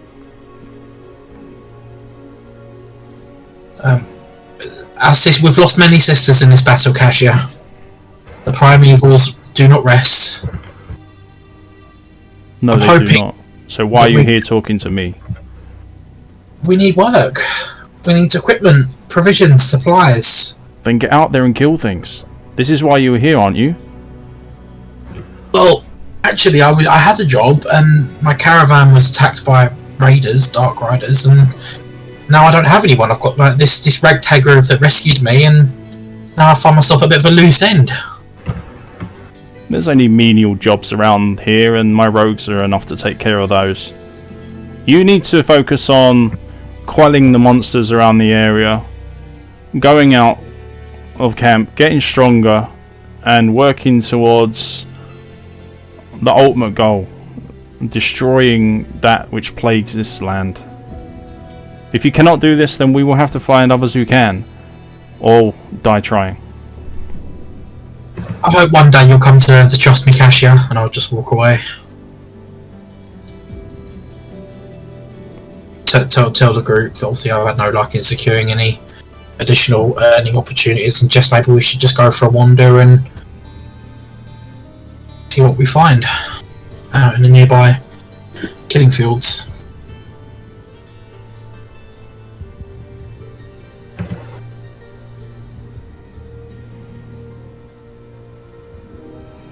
Yeah, fair enough. I mean, literally, the jobs that there would be around town is just general maintenance, stuff like fixing the walls that are starting to crumble here and there, reinforcing the perimeter walls so that it stays strong, so that you can't be set upon by any of the monsters outside.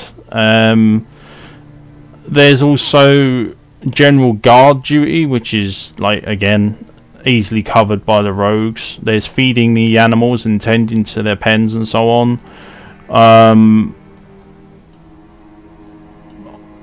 Honestly, no jobs here would be fit for any of the adventuring party. Your overall job, or encompassing job, if you want to call it that, is to go further afield, find what you can, and destroy what you can.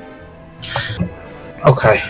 With that in mind, then I'll tell the group that I'm gonna head out and train, basically, and train and slay as many monsters as I can surrounding the camp to make it safer. Yeah. Yeah. The rest of the party, upon entering the town, the camp, were actually followed in by a group of wandering zombies who caught the scent of the survivors, and at the orders of the higher powers that be, just wandered across the bridge in an attempt to try and destroy the camp once and for all. The adventurers obviously responded to the threat and decided that they would forever on help the encampment out. Obviously for you, this is slightly different because you didn't arrive when they did and didn't go through what they did. Yeah, prior to my capture, I was just working as a mercenary. Absolutely, yeah. So there's different things that have brought you here, but now you're all kind of like fighting under the same banner. So yes, it is the job of the party to go out further afield into all the different places and see what corruption has taken place, and to either fix it, report back so that it can be fixed, or get help. Hold up my weapons. Send them Lilith and Lillian, my 2 crossbows. Need some extra work. Why don't we go hunting? Who's in?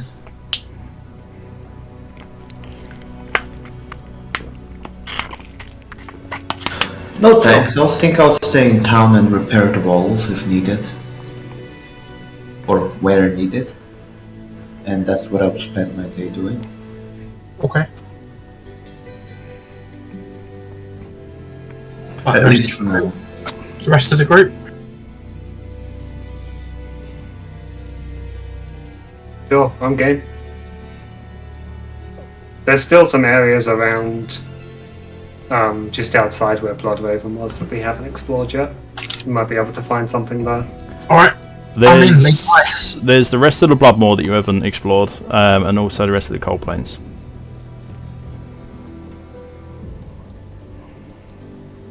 Yeah, I'll just say, I mean, if there's an area that you've got in mind, obviously I don't know the area outside the routes of my caravan that have previously explored very well, so lead the way and let's go. I don't remember where in the Blood Moor we haven't been. Daylight is burning.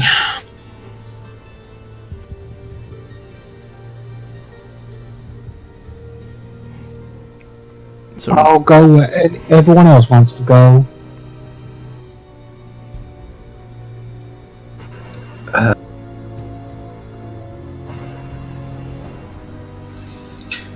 And ask her, is there any, meaningful job like wall repairing or something that I could do for some gold? Who is you asking? Akara? Akara, yes. It's probably Kash I should be asking, never mind. She she does indeed know that there are jobs around the town that do need taking care of, but this is not her department, and she does usher you over to talk to Kasha, because she's the one that gives out all the tasks amongst all the rogues. So do you wish to go and talk to her, or are you going to pass that up?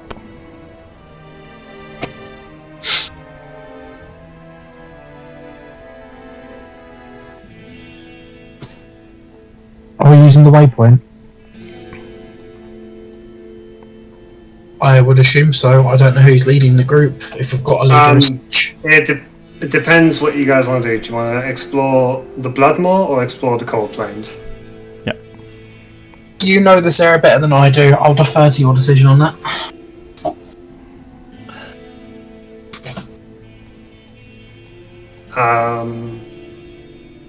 In game, would I know what part of the Blood Moor we haven't explored? Yeah. Cash also has a map as well, so you can basically work out where you need to go from there. Yeah. DM, if I sell the Grand Charm, Yes. will they just scrap it, or can we rebuy it later? Generally, stuff that is sold becomes recycled once you leave town. If you want to rebuy it back, you can, but you rebuy it for a little bit more than what you paid for it. Mm-hmm. Yeah.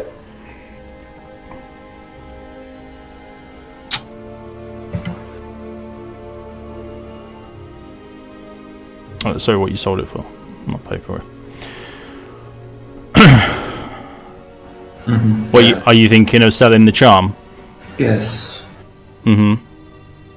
But then, I don't want to just sell it and then we never see a Grand Charm of that kind again. I want to be able to rebuy it later. If the sorcerer does eventually join us, Well, you can stash it if you want. If you don't want to hold on to it, you can put it in your stash. Yeah, but I need gold. Well, this is the dilemma of adventurers, mate. I'm afraid. What does the Grand Charm do? +1 plus to 1 all to sorcerer skills. Yeah. Quite powerful. I would stash it, to be honest. How much gold do you need to have?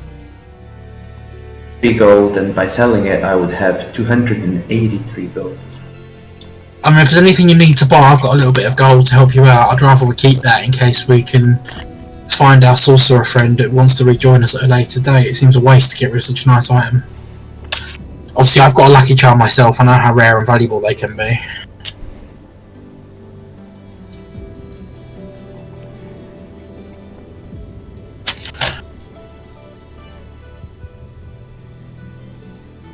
Is there anything particular you wanted to buy that we can help you out with gold-wise? No, I was just thinking. Never mind. Since I'll just follow the party, I won't go talk to Kasha.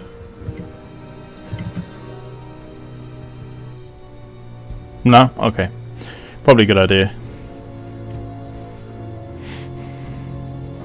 Alright, so, bridge or waypoint then, guys? We'll have an easier time exploring the Blood Moor than we will the Cold Plains. So I say we go over the bridge. Over the bridge! Let's go. Alright. So.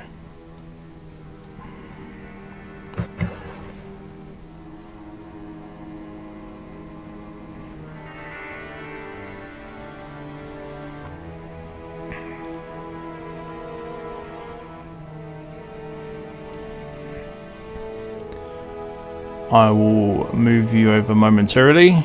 I need to set up the next map for you.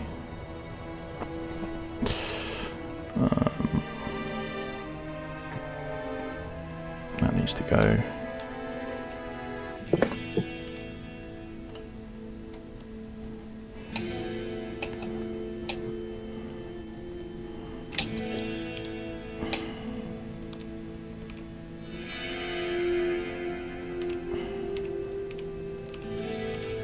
While you do that, I'm going to take a small moment to just pause on the bridge. Mm-hmm. Just think to myself how strange it is to be walking across this without any issues. What's troubling you, Ara? Oh, me? Nothing, Scarlet. Just the lady who was tied up next to you, who sadly didn't make it. Livia? Was that her name? Yeah, Livia. She had a thing with this bridge, or maybe bridges in general. I don't know, but it was a nightmare to get her across these. I'm sorry about your friend. It's fine. Okay. I'm sure she's in a better place now.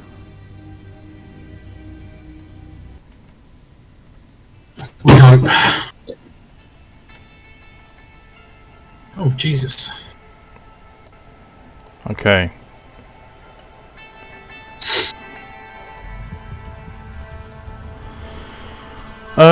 Am I missing anyone? I've got Cash, Francis, Ira, and Scarlet. Okay, and Greyhound are remaining in town. Yeah, okay, good.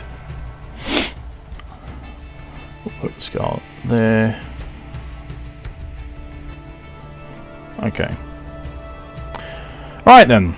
So, moving back into the Blood Moor.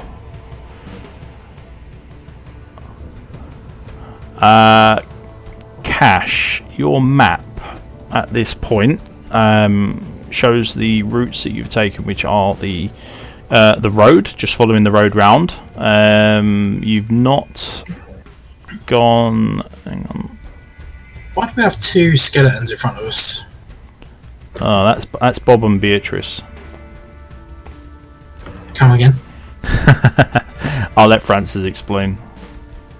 They are my skeletons. And I point my crossbows at them. Can anyone tell me why there's two skeletons next to us? Don't you dare shoot them. So If you shoot them, I shall have to slap you across the face. So you don't know what's along here.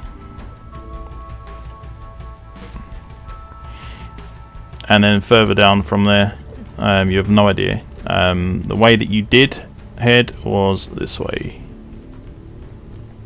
So, as you have the map... Someone please explain to me why there are zombies! They are masked skeletons. They fight for us, not against us. You're a necromancer. This makes me feel very uneasy. You're a dick. Scarlet. That makes me feel uneasy. Don't worry, Scarlet, you get used to it after a while. Bob and Beatrice have been invaluable to our successes. I was raised to hate dark magic. The sisters frown upon unholy undead. They're not undead. They're revived persons.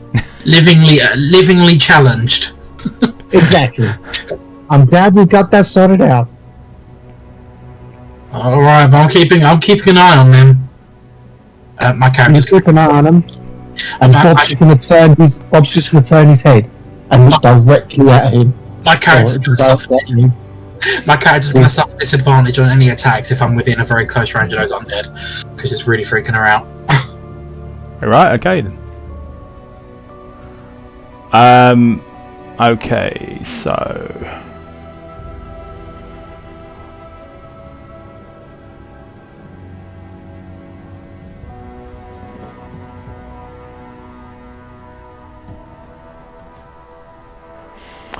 So, who wants to kick this off then? Cash, as you are basically the guide, the scout, if you like. You have the maps. You know where you've been and where you need to go. It would make sense if you push forward first, but you don't have to. But at some point, one of you is going to have to move.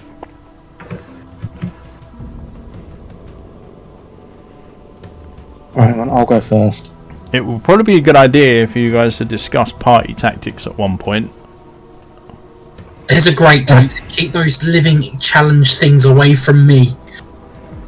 Danny, can you give me control over Bob and Beatrice, please? Yep, sorry mate. No, thank you very much. Where are you?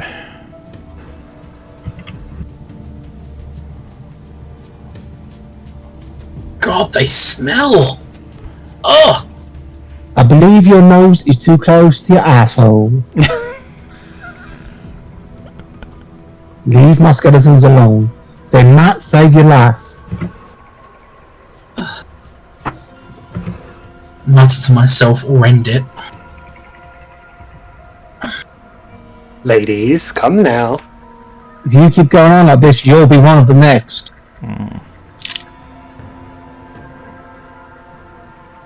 He's a bit touchy about his livingly challenged things. They're my friends. They've saved my life more times than most other people. Honestly, Bob and Beatrice are invaluable members of our team. Yes, it's a little odd. I prefer my teammates to have a heartbeat, thank you. I disagree. They should be used more as a meat shield, and yet I'm always tanking the hit, so... They're always defending the weakest of the party.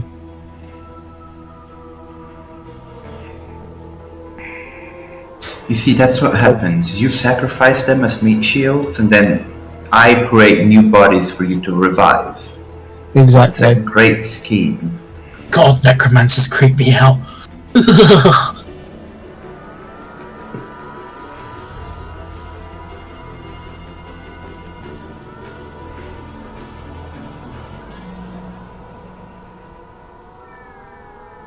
Okay.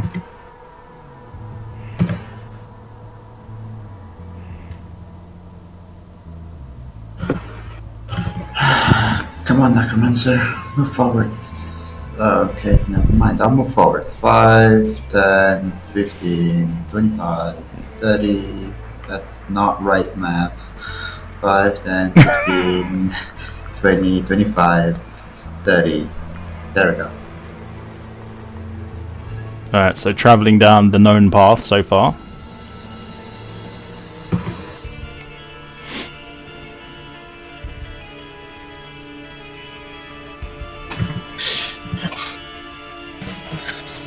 Are we doing turn order or just sort of free movement? That's up to you guys. If you want to do turn orders, you can. But I think free movement's a bit quicker because if we want to do turn order on, it takes ages to. Well, it just means free movement. You can act in any order. It doesn't matter who goes first, basically. But you have to wait for your turn to come round again, or wait for the next turn. Sorry, I should say. I'll just be hanging back, following a distance, keeping my distance from Bob and Beatrice over there. Mm-hmm.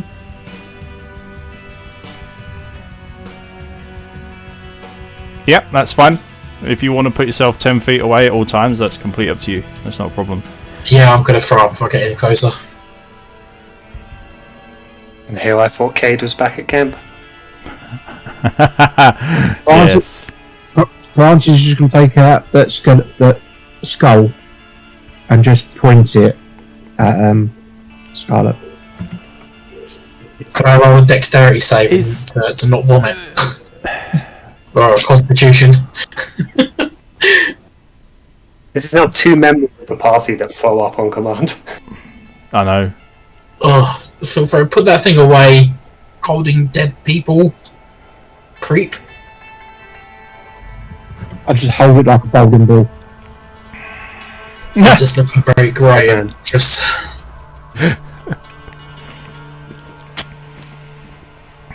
Which, in all fairness, then, it should be freaking you the fuck out because you know what that is.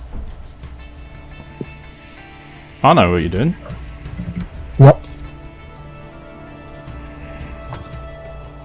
Has everyone... Francis, have you done your full movement? I don't want to jump in front. I just want to make sure everyone remembers what their theory is and reacts to it properly. I haven't had to yet. No, you haven't had to. Purposely kept myself away from them. Yeah, I noticed. I've never been to that side yet. Yep. There's a reason for that. I have taken note. Don't worry. Okay, guys. So you've all moved. I haven't moved yet. Oh yeah, I wanted to make sure everyone else had done theirs before I moved up. No problem. 5, 10, 20. Oh, 30. Ira, as you pass me. Ooh. I see dead people! Don't get used to it!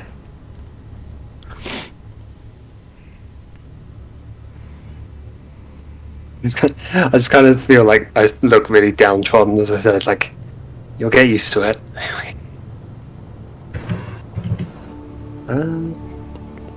Mr. DM, sir. Have we... Is this one mineable? Yeah, you totally missed it last time you passed through. I know what I'm doing next turn. Have at it. Okay. Well, you've done your normal movements. Would anyone like to do dashing, or are you just going to just take it easy? No, I'm just gonna hang back and obviously my vision's pretty crap at the moment, but I'll just. Yeah. Okay. Okay. So, if that's everyone gone,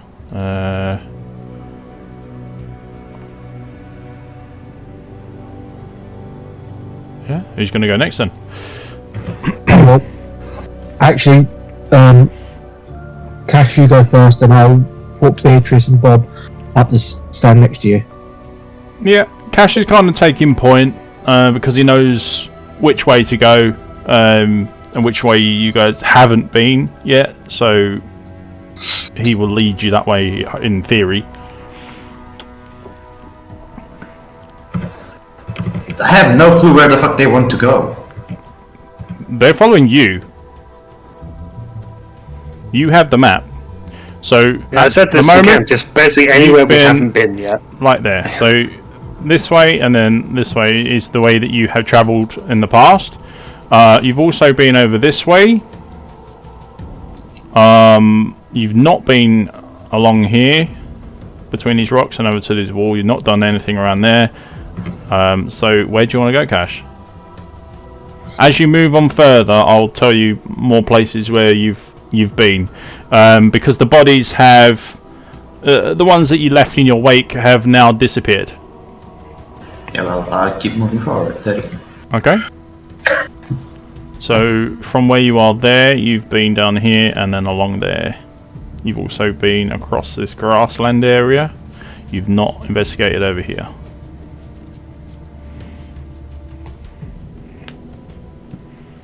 Okay. 5, 10, 15, 20, 25, 30, 5, 10, 15, 20, 25, 30.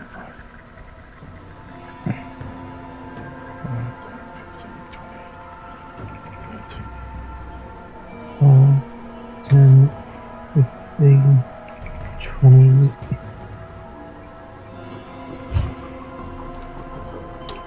Hang on a second.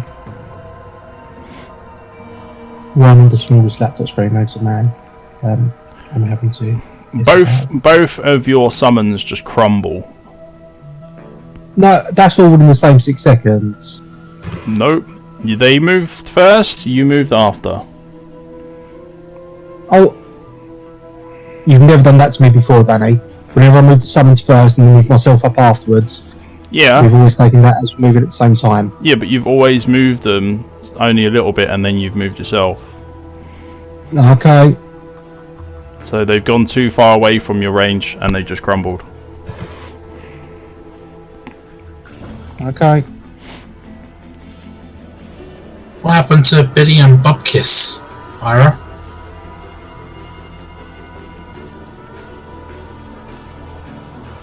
They need to be close by. They need to be close by, Francis. If they're not, then they disappear. Oh, I don't fully understand it, but they're connected. yeah.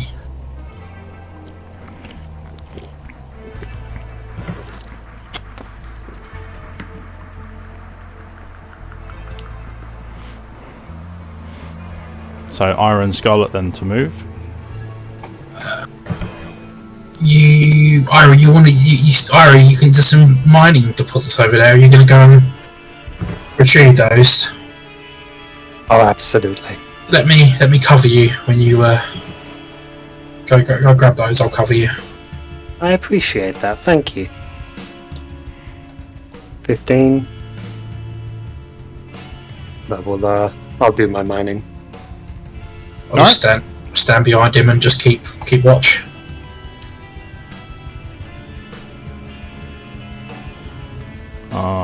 Where did I put that? Is it in...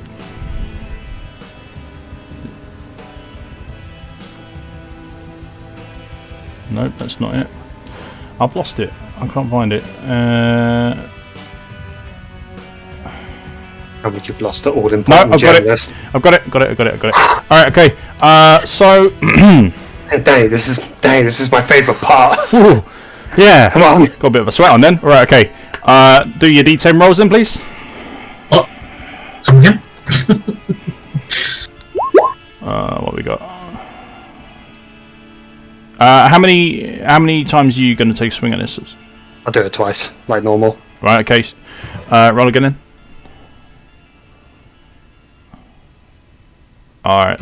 So, on your first time having a go at this and putting your much refined form to work, you managed to find one gem tucked inside one of the corners of the rock. But as you try to retrieve it, you end up breaking the rest of the rock in half.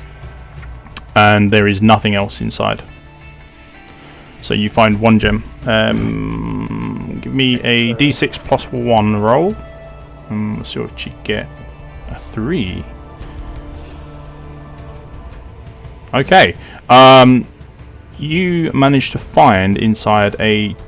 hang on, you've got a special... Yeah. Roll your d100. See what quality you get. Unlucky. So yeah, you find a chipped topaz. And the rest of the rock is bare. I suppose I don't know if I can do it. Can I use my inspiration token to give him advantage on that roll? It's a bit late now, but yes, you would have been able to. Okay. But why would you waste inspiration on that? Well, valuable gems are valuable, really valuable. They are indeed. Yeah, but what? Oh, How again, big of was a it difference? topaz? Yeah, chipped topaz. Add that to the collection. I just need to make a mental note that I only have a chipped topaz actually on my person.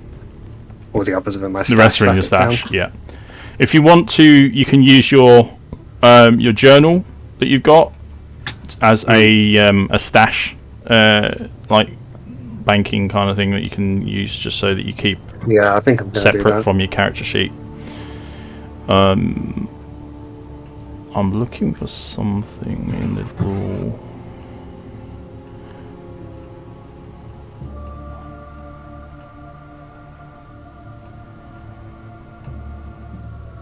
There.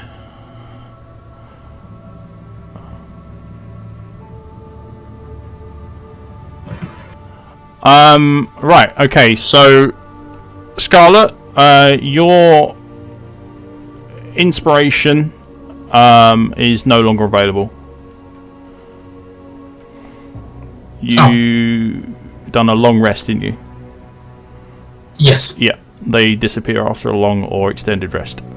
Oh, okay. So you don't have it anymore, sadly. I'll take off my sheet then.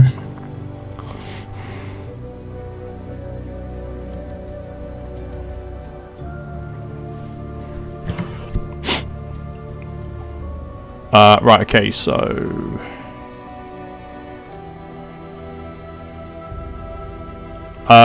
any movement you've got, you can still use Ira. Yeah, I've got like 15 feet, so I'll just go catch up with the others. Yeah, you can... I think you can see Cash. Yeah, from where he is, yeah.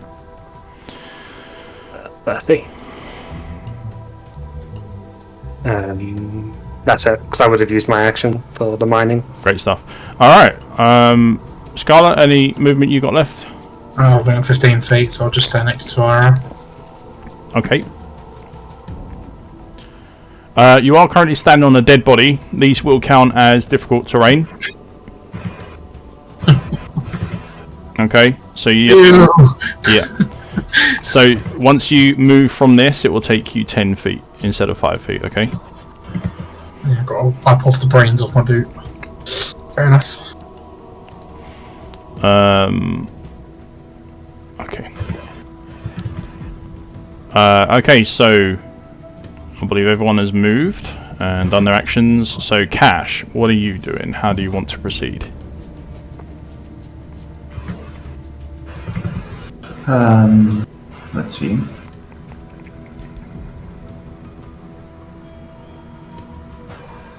Five.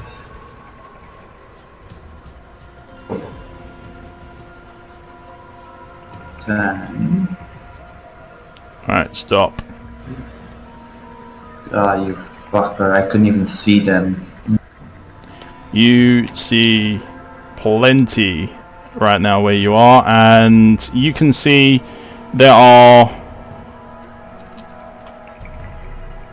1, 2, 3 that you gain the attention of.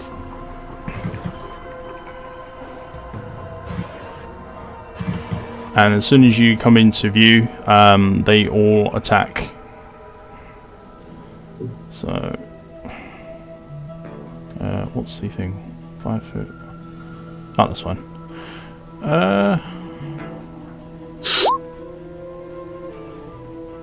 Yes. So that's a miss. What's your AC? 16. Alright, so it's not even a glance in here. Nope. No.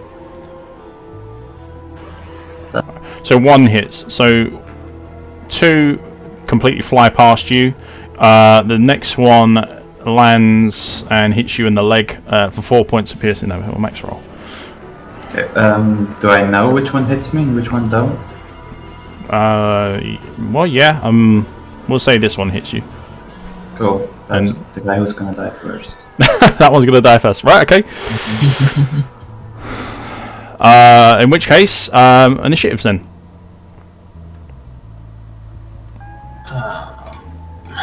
I'll get the tracker up before you do it. 1 sec. There we go.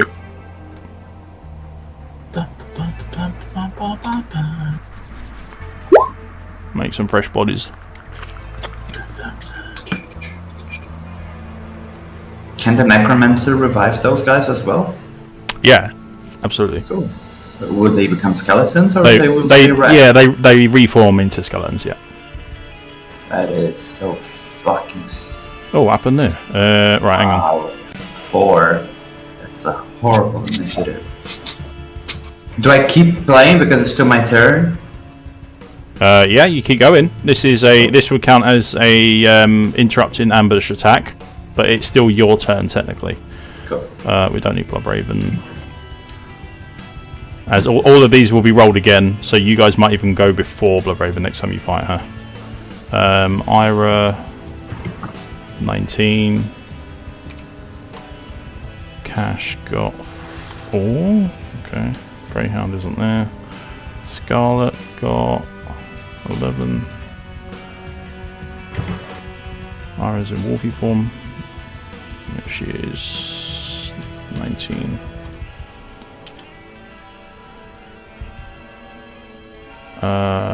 Francis, where's your initiative? Oh, 1 second.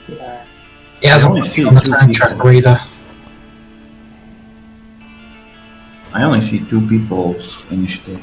Yeah, it'll take time to catch up. For some reason, this doesn't work very well. So I didn't select a valid token. There we go, and there That's we go. Right. These guys will all go at the same time. They're going to share a group initiative. Oh. So they are going to go after you, Ira, and then the rest of you guys can choose whether you wish to go before everyone else or you can take it in turn order. Alright, so a little bit difficult for you to see what's going on down here. You've seen that Cash has been struck by something, but from that distance you're pushed to see what these things are or what's attacked him. So how do you want to react to that? Shouldn't I finish my turn first? Oh yeah, sorry, yes, it will still be your turn and then we're going to initial order. Yep. Leave that there a sec. 15, 20, 25. And hey, another little fucker. That's the one that hit you. Okay, I will attack that guy in front of me with my little spear. Are they called technically beasts? Or no? Just animals? These do count. They count as small beasts. So yes, you will be able to get your extra damage with a spear.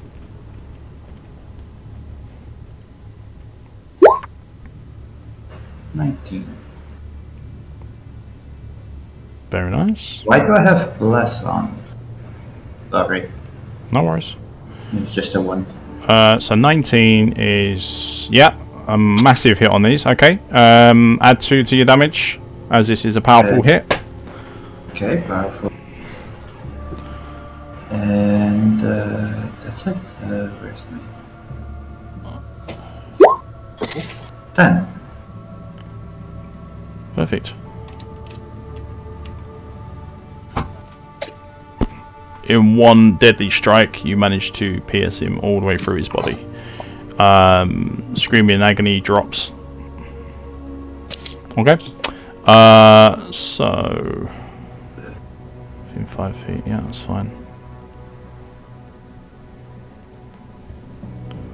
Okay. Any other actions?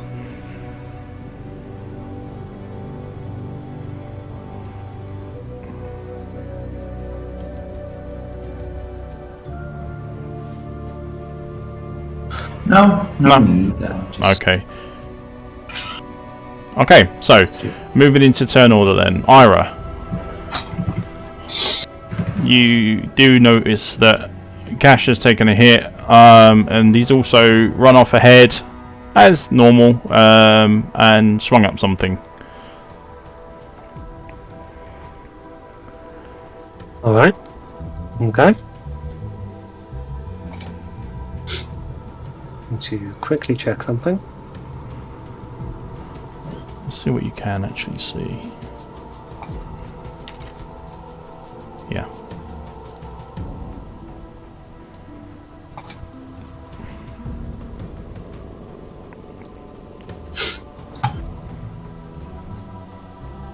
Five, 10, 15, 20, 25, 30.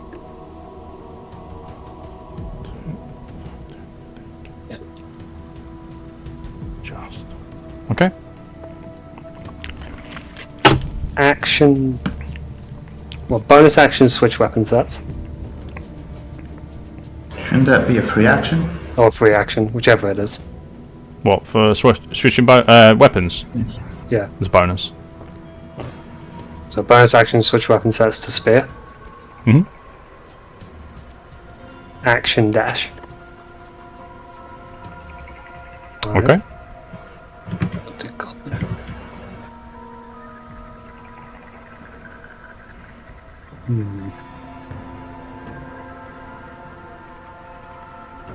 Remember, even though you're dashing, you don't have to use your full movement if you don't want to. I know. Yeah. 15. I'm going to use this as cover. Yes, you can against, absolutely use that as combats. cover. Yep.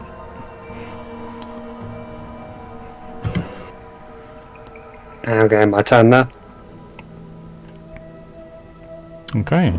So we have 1, 2, 3.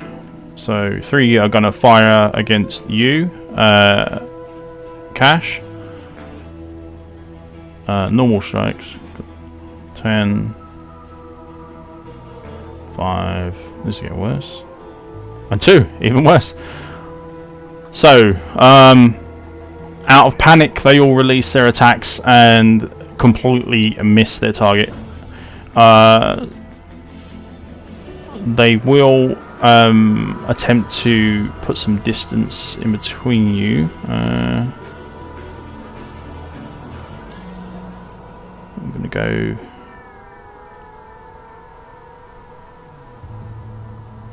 Now, you've got reach, haven't you? If I recall. On your weapon? On your spear?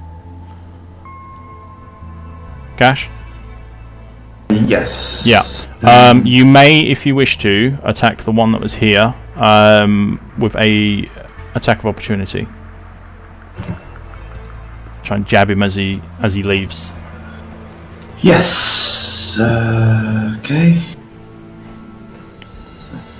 I hate this. The character sheet always covers up all of my map.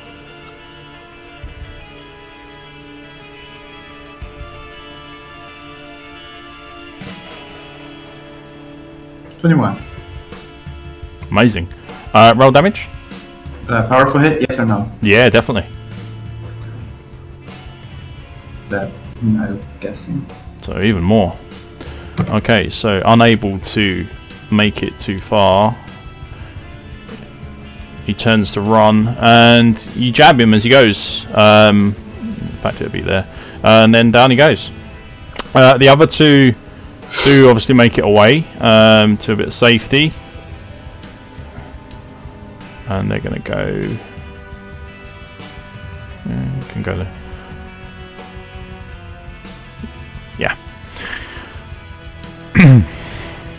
and you just see him cowering over by the bush and this rock over here and tree and so on. That's their turn. Francis. Okay, so I'm going to cast Mage Armor. Yeah. Let's get that out of the way first. Yeah, Mage Armor. Yeah. What happened to my turn? Your turn. It's not come round yet. You've got. Yeah, before Francis. Yeah, I should have been second. I should have been third after the. I should have been after the call rats. Yes. Did you Yeah, get? he's got an initiative of 11. Yeah, He's mine got on was the turn order for some reason. Oh, it says 4. Okay. Well, let me just check that.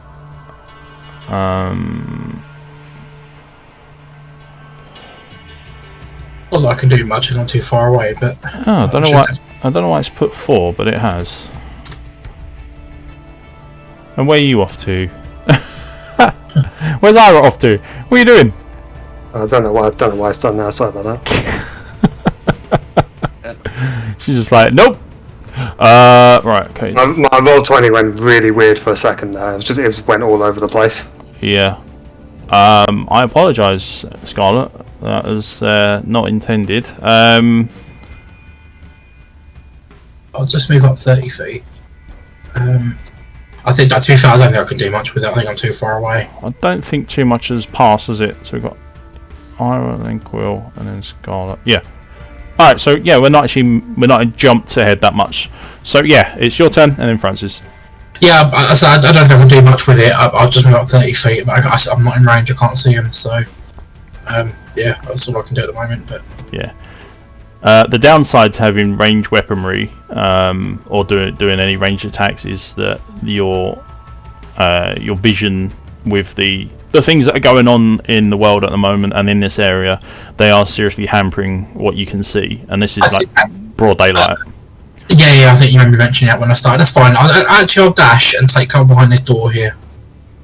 Yeah, that's not a problem. Let's see what you can see. Okay.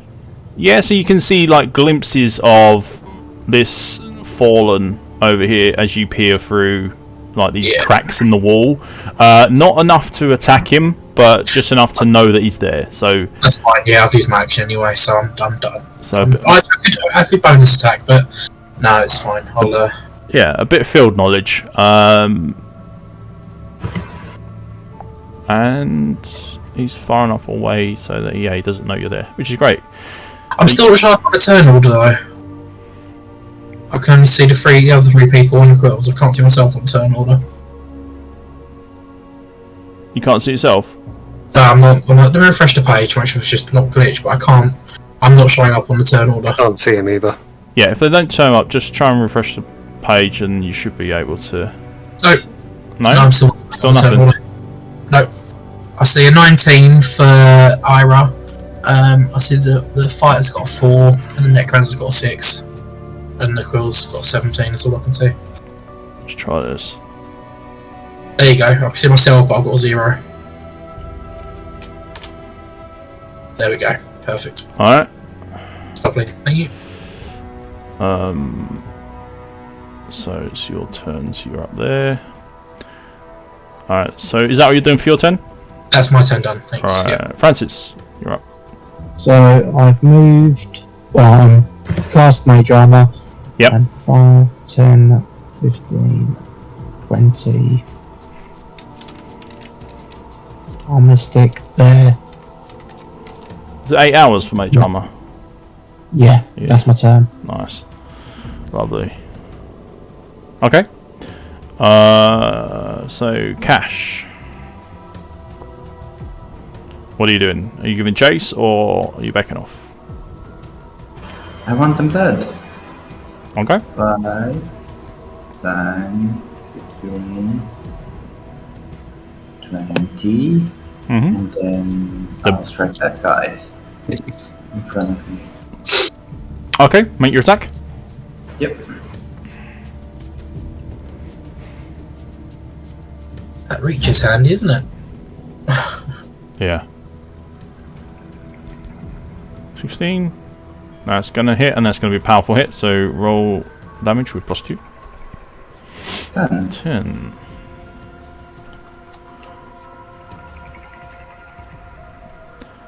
Again, striking once in the vital spot, you manage to just destroy this. Yep.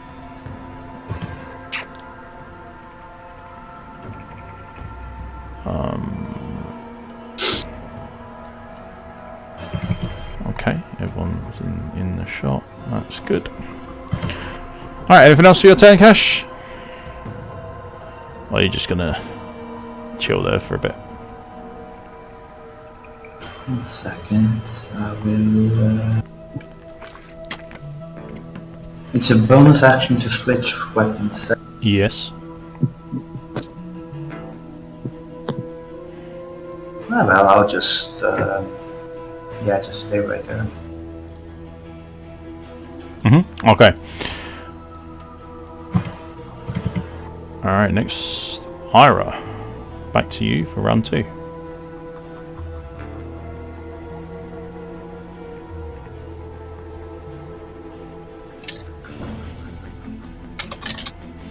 So you can, from where you are, you can see the sounds of combat. Sorry, you can hear the sounds of combat. You can't see much, but you know where Cash was, in the direction where he was standing. You can hear him like making attack sounds, like shouting and roaring as he thrusts his spear into these enemies. I think you've seen what they are. They are indeed the quill rats that you encountered before.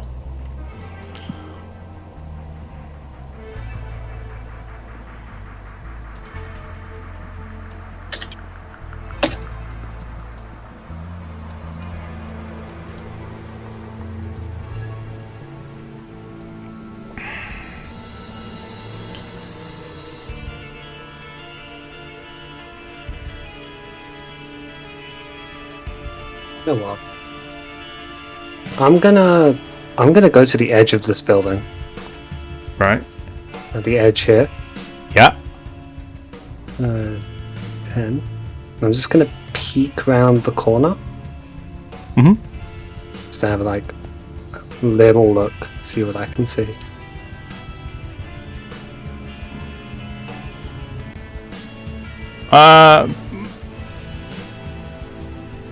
Peeking round, you can see that there's a small group of fallen warriors.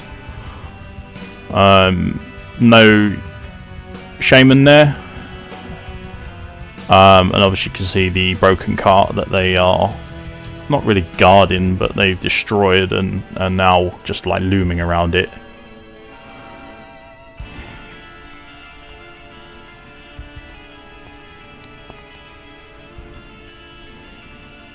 Okay. I'm gonna peek through the little gap here. Kind of like just on the other side and sort of in a hushed tone, because we're only a little bit away from each other. Yeah. Sort of signal to Scarlet that I'm gonna target. I'm gonna like zone in on the one at the back if she wants to take a shot of one of the closer ones, and we'll kind of do it together. I'll wave and nod in acknowledgement. Just make a stealth roll for me, please, Ira. Where's my character sheet?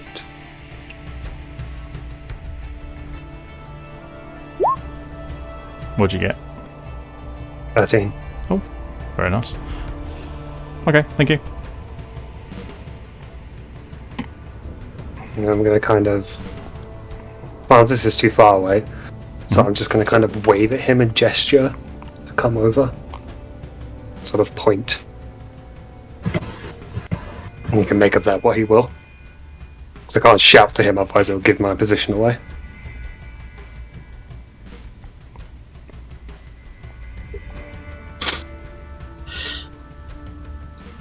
Yep, okay then. Yeah, still your turn. And then I'm going to hold an action to peek round the corner.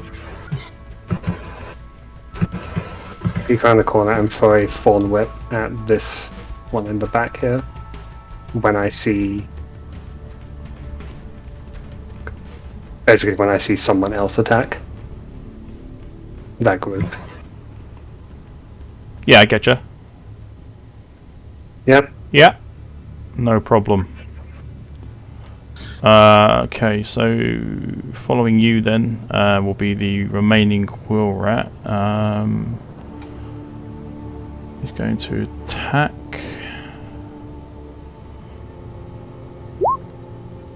Wow, couldn't hit nothing, can they? Hey. Okay.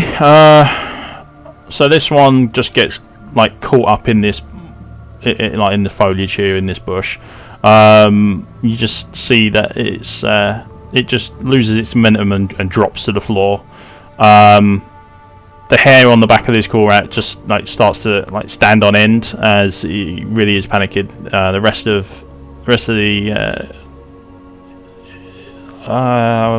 his family, I guess, have been destroyed. And he's going to try and make it for that.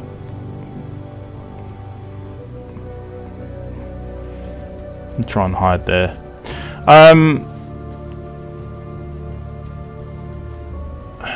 Let's see.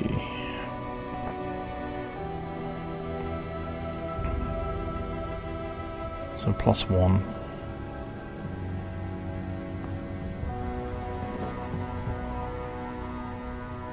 Nine. Shit.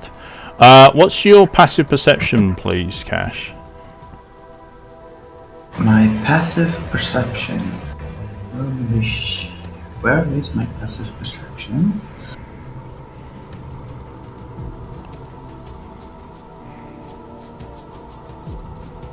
Well, I'll tell you what. We'll do a contested then. Roll a d20, and then if you beat a 9, then you see where he goes. But I would also like to know where I can look at my passive perception. On your character sheet, it should say, I think on the left-hand side somewhere. It's 10 plus your wisdom modifier base level. It's all worked out for you. See where it says your skills? It says underneath passive wisdom perception. Oh, it's an 8 normally. So yours is 8. So you suddenly notice that the remaining rat creature thing that you are fighting, or were fighting, is now disappeared. You're not sure whether it's headed towards this direction or this direction, or it might have even headed this way. You don't know. It is absolutely petrified and it is cowering at the moment. Sounds good. So that's going to be the end of its turn. It can't do any more than that. So, Scarlet. I'm just trying to get the best angle for attack. I could feasibly try and use one of these windows to lean out of and shoot. Yeah. Obviously, hopefully that would stop them being able to hit back because they're melee units, aren't they? Yeah, but I'm assuming you'd make roll a sneak check to get any closer, would you? Bear in mind you are partially seen. If you get any closer, then yes, I will need stealth checks. If you remain on anywhere on the line that you are on now, so anywhere along here, you'll be absolutely fine. All the time you are hidden behind the building. So this building is basically blocking their vision other than this small little hole here. So if I peek around this corner here, I can effectively see all three of them, can I? So that's probably the best way of doing it then, isn't it? But then again, they could... Alright, go on, we'll go for it. Alright, we'll take a shot at the first one here.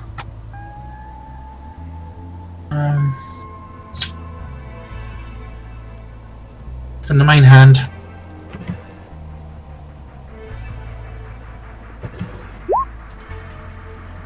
Alright. Okay. So 15. Yeah, that's definitely going to hit.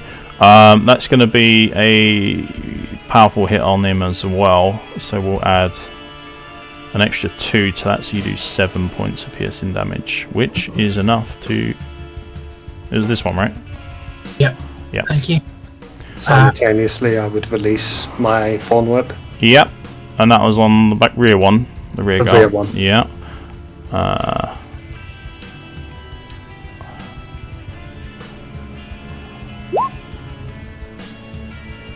No. I think that's a powerful hit.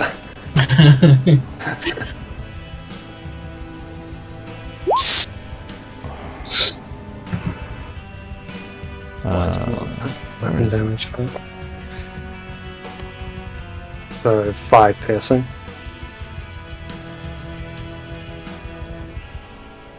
Alright. So from where you are.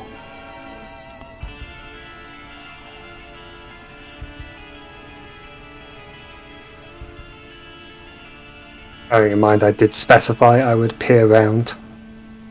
Yes, you did. If that creature's still standing after that, I'll fire an offhand shot at it to try and finish it off.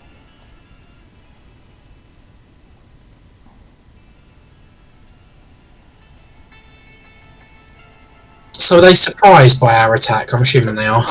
Yeah, these will be ambushes on them. That's what I like to hear, lads. Well done. So yeah, as Ira basically peeks around the corner and unleashes a like a torrent of vines from her hands as she stretches out her hands, and they just shoot out and just lash into this unsuspecting fallen over there. Ooh, I like the spell effects. So you do 2, 5. Yeah, powerful. Yeah, so that's that taken care of. So you got 5. Yeah, so the hit is a strong hit, but what happens is he takes the hit and it manages to just about withstand it. So yeah, if you want to do your offhand attack, then not a problem. Yeah. If I can talk to, if that's alright. Yep. Right, here we go then. Bang, offhand shot. Wow. Nice. That thing's dying. Yeah, he is out there. So falls to the ground, blood like pouring out of the wounds that he's sustained. Both of their equipment is now scattered across the floor, which you will be able to acquire at the end of combat. So there's only one left. Now, bearing that these things are not generally brave, they are very much pack style fighters, and when they are around others that die, they tend to flee. But this one doesn't have much of a choice, so he's going to flee in this direction. So basically, they've just been doing their own thing. They're talking to each other in their own demonic languages, and 2 just instantly die. This one panics and runs. 5, 10, 15, 20. I think that's too many. 5, 10, 15, 20. Yeah, that's too many. And he manages to get to there.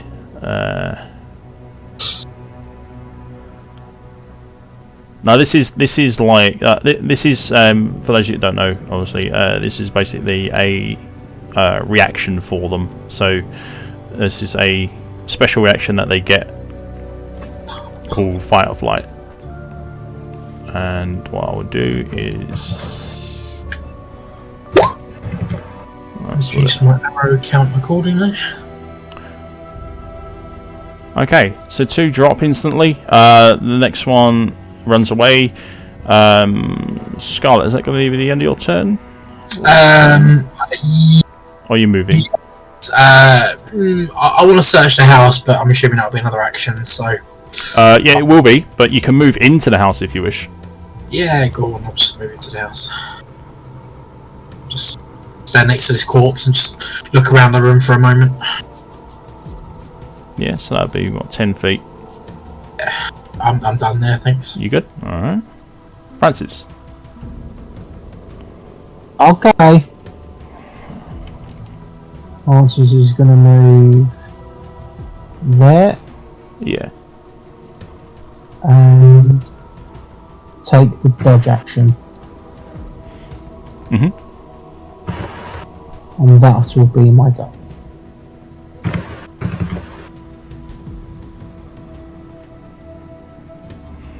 All right. You do get a sense of fresh bodies in the area for you to Wait. pervert. But Cool. yeah, you're not sure whereabouts they are, but they are close. So if And then what's next? you're done. Back to you then, Cash. So it's actually your turn. Right.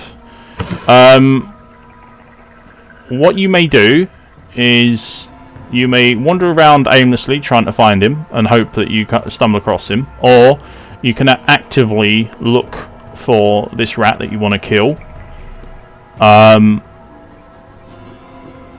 It's slightly more difficult, but it has to be done with a perception check only. No, I'll just keep wandering around, hoping to find him. Okay. 5, 10. Do I see him, or do I see these guys? Nope, he is currently hidden. Okay, he's currently hidden, so I don't see him. Do I see these guys? He is basically hiding behind this rock, but I'll put him there if you want. But do I see these guys? Oh yeah, yeah, you can see those. Cool. You Okay. You can just about see their heads over these half walls.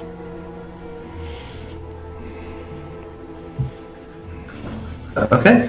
All right. 5, 10.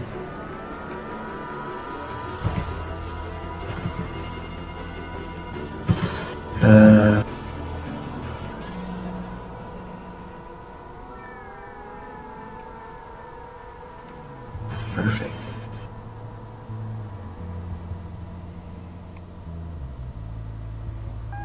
15, 20, 25.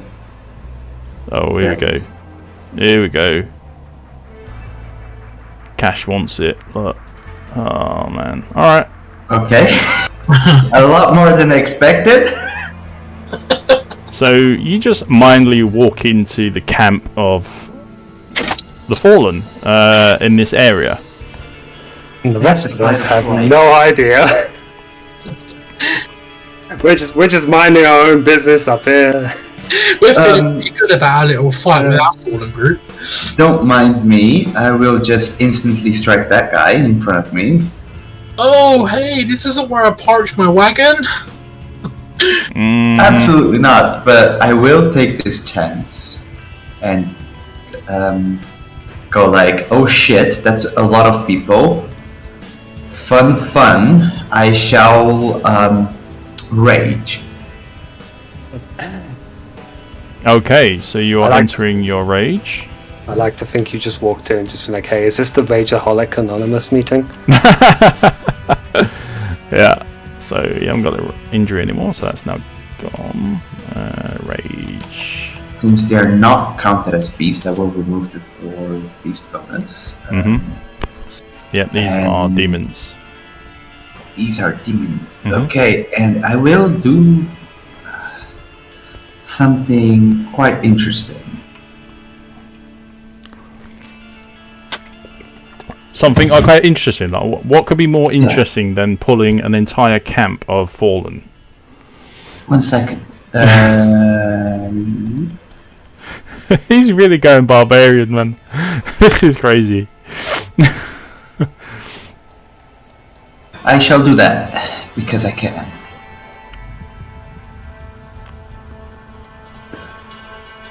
I shall use my reckless attack to give me advantage. Okay. And yeah, so the guy in front of me start praying. Oh shit, it was supposed to be with advantage. Just roll the attack again. Just once. Won't matter, will it? You got a 22, didn't you? Yeah, but we're going to see if he crits. Yeah. No. So 22, so it's a powerful hit. Roll your damage. Ooh. Even powerful hit.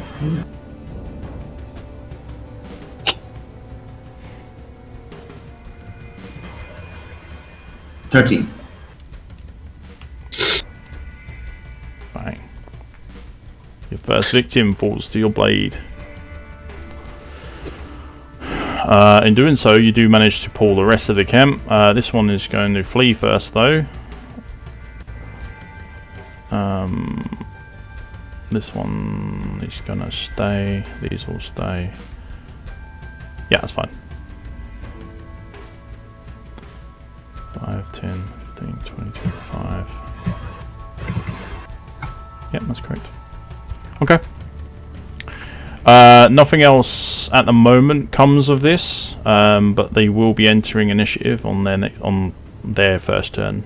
So just be aware of that. These guys should be really pissed off that rat that forced me this way. Mm-hmm.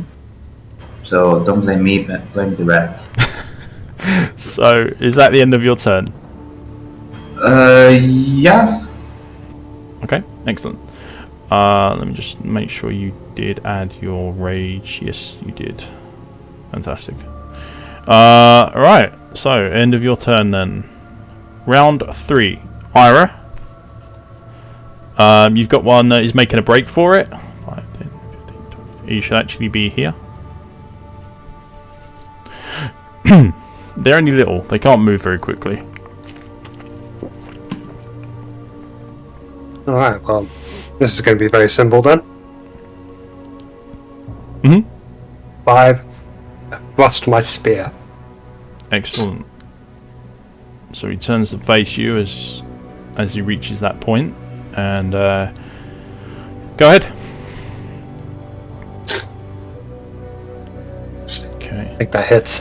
Yeah, he attempted to raise his shield, but regardless, you still managed to get around his defenses and hit him right where it hurts. What is it critical hit again? Like, not the actual crit, like nat 20. I've got another global damage mod on here. I've got like powerful hit, which does +2. Now I've got critical hit, which does +4. I'm trying to figure out what that is. That'll be your critical for your axe. Oh, right, okay. That's what that is. It's just to add that extra damage on the, Yeah, your extra dice that you get. Yeah. Yep. Okay. I need to make another one for the spear then, because that's a... Yeah, I didn't get around to it. Sorry. That's fine. Yeah, no, I was just confused why it was there. Yeah. Now I know why it's there. Yeah. Okay. So damage wise, 2 and... Wait, nah. So yeah, that's 5. Alright, so you jab him into like the lower intestine area, and he takes a serious amount of damage from that blow, but he is still able to be mobile and be living. As for... yeah, there's nothing else he can do. Just jab him as he's reached his destination. Okay. So, are you going to do anything else for your turn, or are you just? I am. Yeah.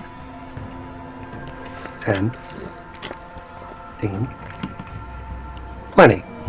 Oh, nice. So you moved to cut him off. Brilliant. Mm-hmm. All right. Quill Rat. So the one that is now cowering is going to flee. Scarlet.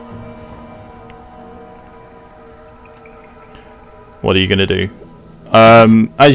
Basically what you see is what you get. You don't need to really search to see what's there. You can see that there's a bed, there's a chimney that is long not been in use, there is the table, the chest of drawers, and a dead body.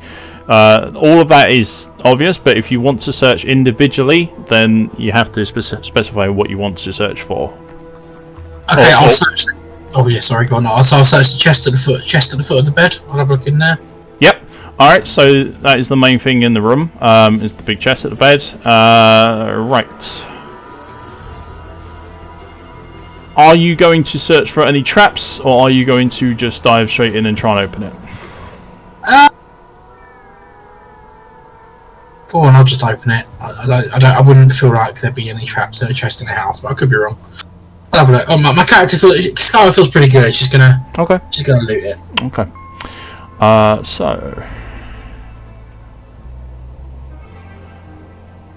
feeling lucky. I need to get that out.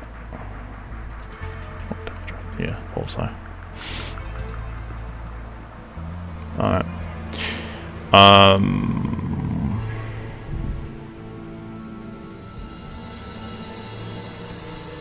And that one.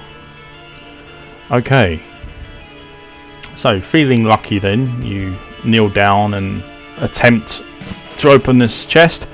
It looks fairly mundane, nothing special about it, no runic etchings on the outside or anything like that, no nameplates, no nothing, it's just a basic chest. And you put your weapons away, holster your Lilith and Lillian, my crossbows. Yeah. On my hip. I will get used to their names at some point, don't you worry. Okay, you push against the chest lid, and it gives slightly and then snaps back. It is locked. How irritating. Can I smash it open?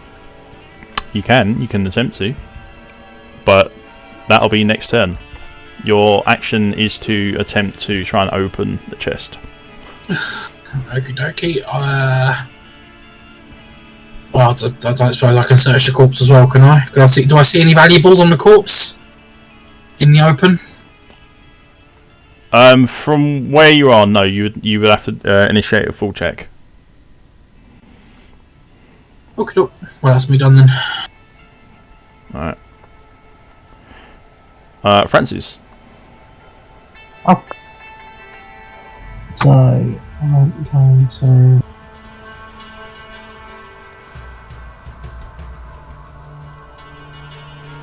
Alright, moving in. Off to your left, Francis, you see two fallen bodies, ripe and ready for raising. And that's what I'm going to do. Alright.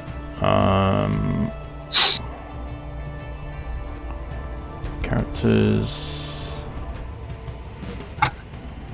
So one there. And one.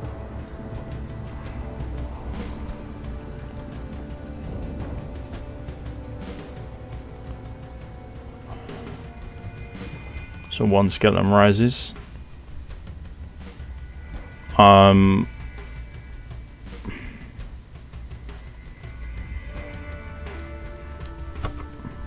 Is it just an action or bonus action or what for your? It's an action. Okay, so you can do your next one next turn. Yeah. Okay, cool. But does the skeleton get to act this turn? Yeah. The moment it rises up, it can move and attack. Kind of like what was it? Magic weapon or whatever they call it. The clericy weapon. Spiritual weapon. Yeah, spiritual weapon. That's it. Okay.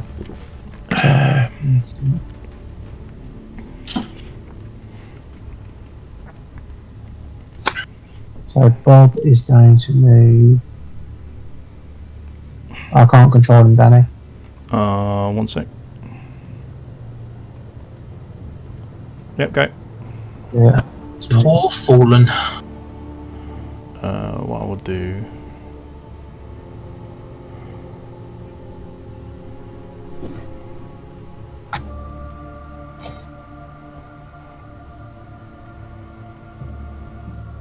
And he's going to attack with the short sword.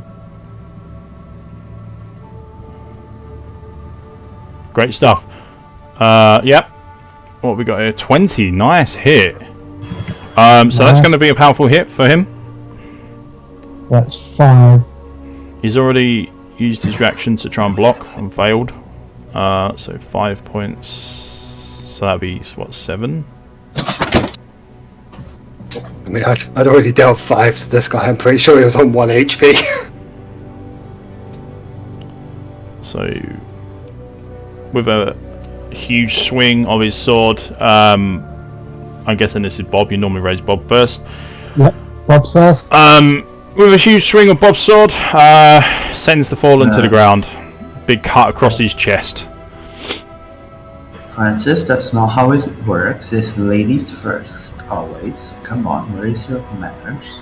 Cash makes a good point, Francis. Bob's older, so it's elders before youngsters. Yeah. Age before beauty, always. Yeah. I don't think he's going to hear you about 80 feet away. Alright. I don't know, have you heard a barbarian yell? I could hear him from the other side of the camp. Oh, he's just enjoying himself over in this little camp over here. So he goes down then. I didn't even roll initiative for them, didn't need to. Alright. Next one's so back to you then, Cash. And as you know, you've pulled the entire camp. So I'm going to 1, 2, 3, 4, 4. 4? Only 4? I'll do them in 2 sets of 4. Okay. So this will be I don't have his sheet up. Don't need the coil anymore. It's gone.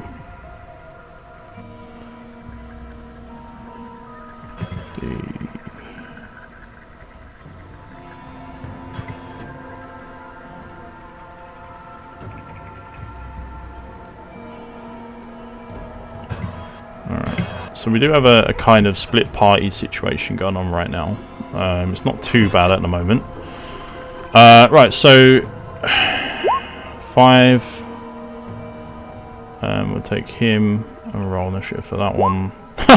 Great. Right, okay. So then that'll be that one, and that one there. And the one who ran away will get his own initiative. 5. Okay.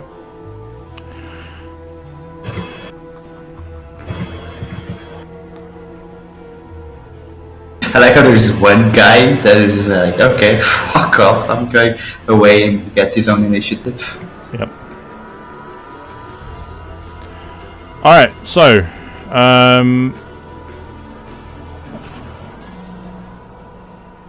five. He'll be going after you, or that group will be going after you, I should say. Okay. So the group to your left. Okay. Cash. So if I ping these here, 5, 10, 15, 20, 25 is going to get into close combat with you and trying to attack.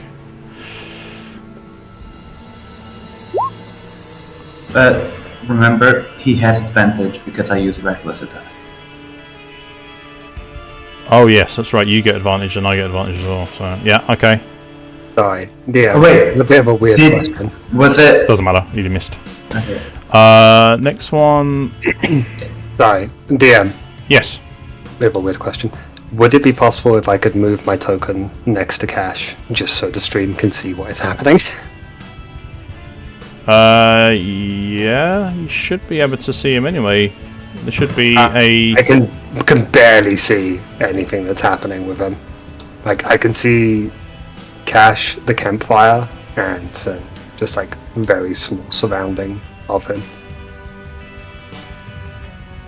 Like, if that's going to cause a problem, then it's fine. Let me see. Just- Alright, I can see what you can see. Once you move next turn, you'll be able to see everything anyway. So Okay. we're gonna be pushing through this quickly. Yeah. So next one is gonna come along. Try and get a. Wouldn't it be more entertaining for the stream for when you do get here, you just see everybody dead and you're like, what the fuck happened here? Yeah. Well, just cash. Just dead. Alright, so 18. Makes a valid point. You've got Yeah, 16 that would be AC. kind of entertaining. So you're going to take 1 point of slashing damage as he manages to nick you across the side of your leg. Next one is going to head out the shadows. 1, 2, 3. That was the wrong one. 3, 4, 5. Can't quite reach you. 5, 10, 15, 20. We'll go there, and he will get an attack with extra advantage, so he will get a +2, so 16, so that will beat your AC. That matches my AC. Yeah, meets it, beats it. And again, another 1 point of slashing damage. Don't forget you are raging, so I mean you can't really half one, but if it does any more than that, just don't forget to half it. Could I make it half and half, mix it one? I've got to appreciate you trying. So 5, 10, 15, 20. Right, the one that ran away is also going to get another, which is going to be +4 this time. Jeez, my rolls are rubbish today. So the one that ran away has managed to steal his confidence a bit more and come at you from out of the rocky area here, and completely missed. So yeah, that was fun. You've already had your turn, so it'll be that guy. So it'll be this group, and they're just going to basically pile in wherever they can and try and get hits on you. So it's going to be advantage. So that'll be 16, 19. No, hang on. 2, 4, 6. Yeah, so that'll be 19 to hit you on that one, because they're getting +2 for every extra advantage that they're getting. What? Yeah. How are they getting extra advantage? Well, because you can only be facing one way, right? And this is Yes, and I'm facing inwards. so here, yeah. I'm facing the guy I killed. So you're facing that way. So that's 1, 2, 3, 4 that are given advantage then.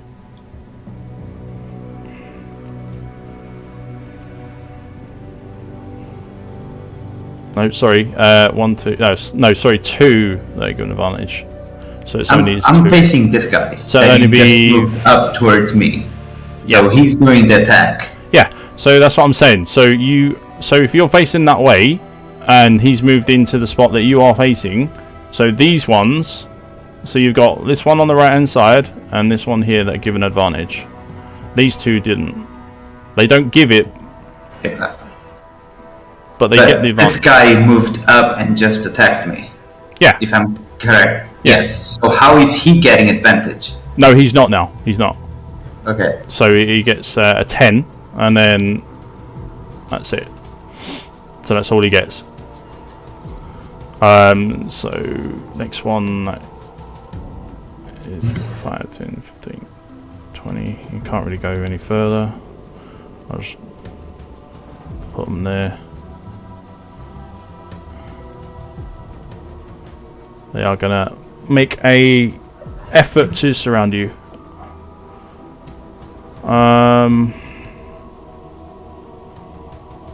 Okay. So yeah, that's fine. 1, 2. Yeah, so it'll be Ira to go now.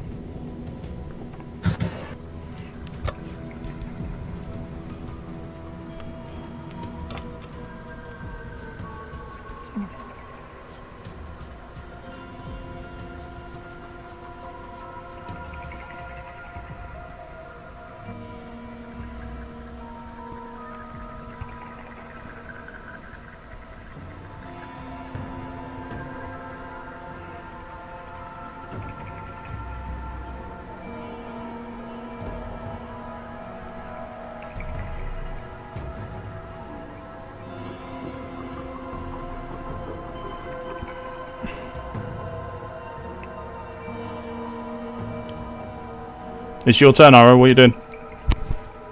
I think he's gone to the road. He said he'd be right back in the squad trap. No worries.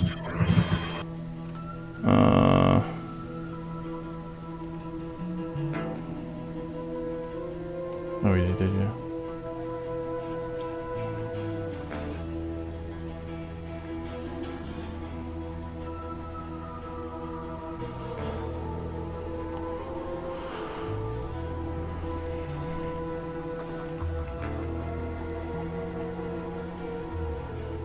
I had to step away for a moment. What's going on? No problem. It's your turn.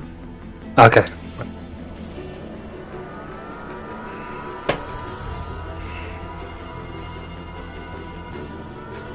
I'm going to head in the general direction of where I last saw Cash, just to kind of see if he's dealt with the quill rats yet.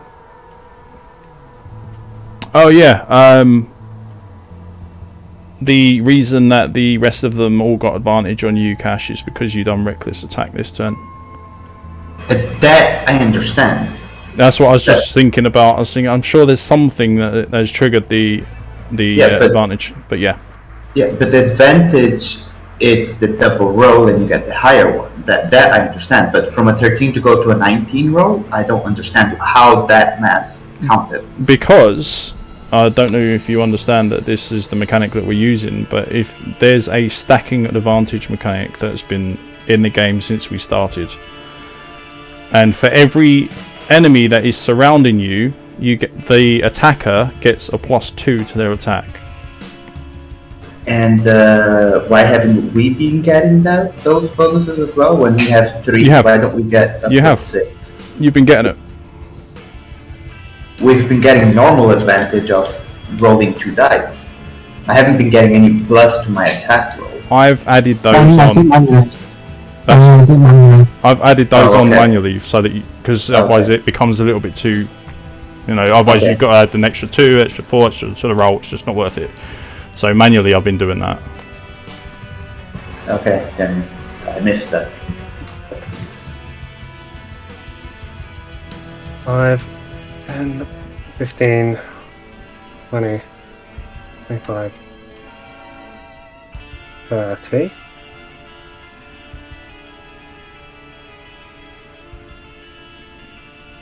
Okay, last I saw him was over here. Mm-hmm. So the fact that I can't see him is concerning. Yeah. I'm going to dash just to try and get a little bit closer just to see if I can find him heading in that direction. 5, 10, 15. Well, you can see dead bodies of quill rats that have been impaled. Well, I know he's been here. Yeah, it's like breadcrumbs. Actually, I can just about see him now.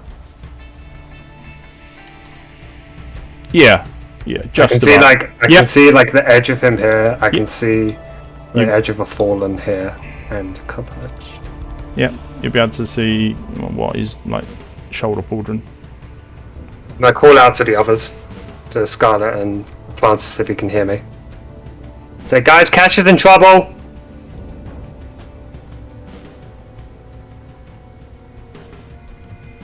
And that's all I can do. Alright. Scarlet?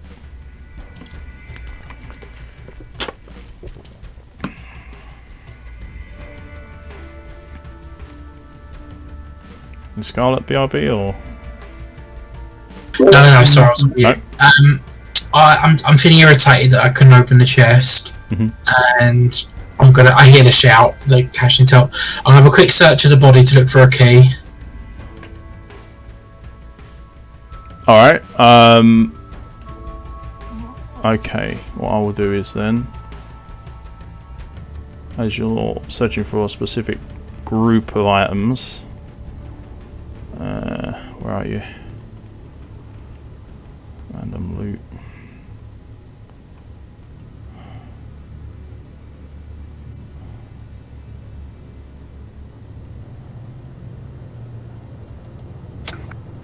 I'll do this for you.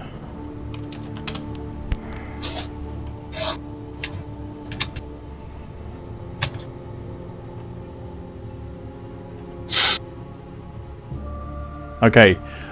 You don't find a key.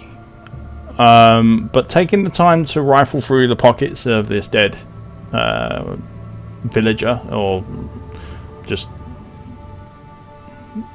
citizen of the area or the land, you find a identify scroll.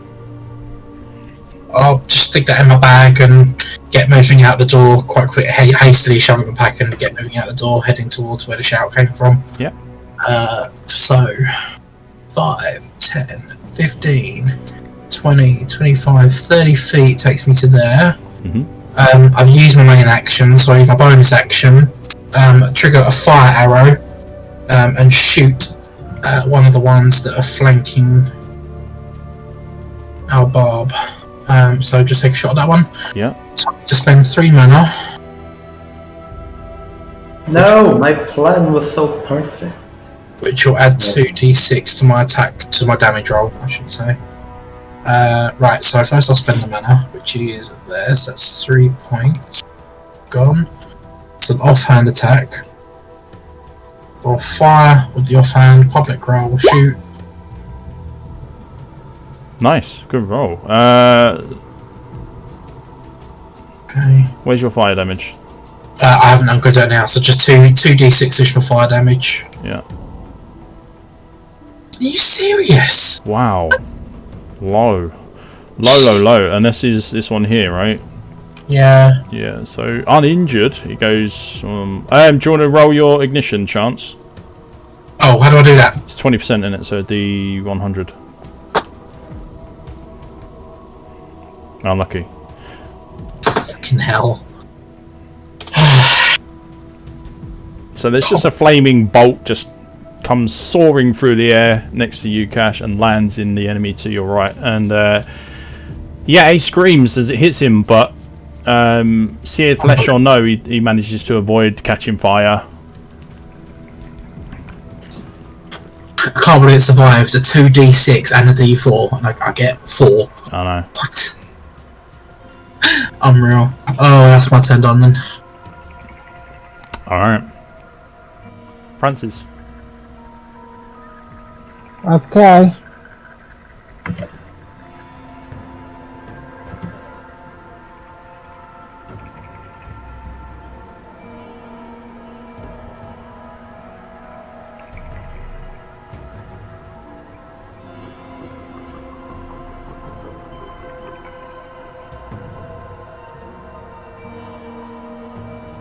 And I'll take the dodge action.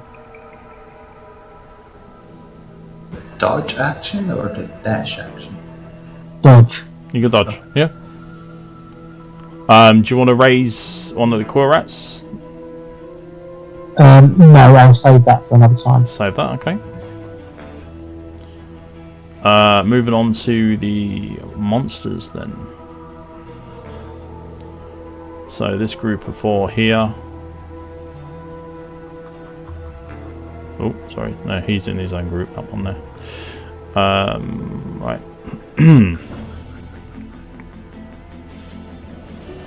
So yeah. 1, 2, 3, 4. Right, still facing the way that you said, yeah, Cash? Still facing the enemy that you killed last turn, so you're facing him. Yes. Okay. This one moves here. So moves up to allow his friend to move in. That's about all he can do.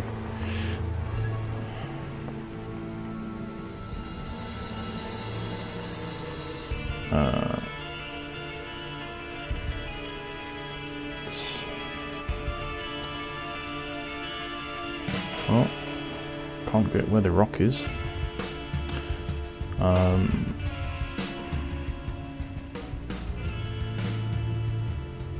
2, 3.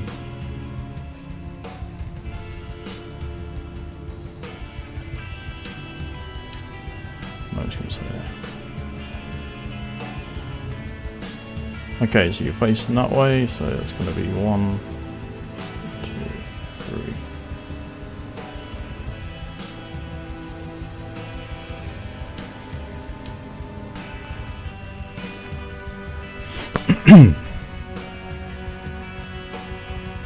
Right, so this is going to be 3.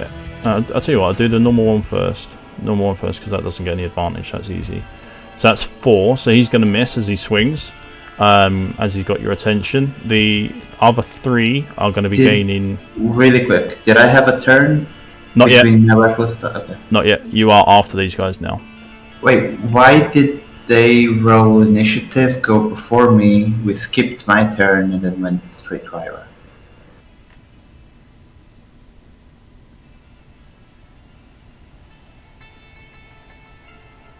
Because when you encountered them, and attacked them, they weren't in initiative, but you were already because of the fight before. So you were already in. So they were reacting to basically you coming onto the scene. So they went after you. So you had the jump on them basically. So you went first last turn. Yeah. And then they rolled their initiative, and they got a faster initiative than you. Okay, so they got 2 turns with... Okay, perfect, sounds good. I understand now. No, it's okay, I didn't think of that, yeah. They rolled initiative, yeah. They just go before you this turn, but last time they weren't after you. Yeah. That's just because the turn order showed the same, like it showed them before me, but it was actually their first turn. Yeah.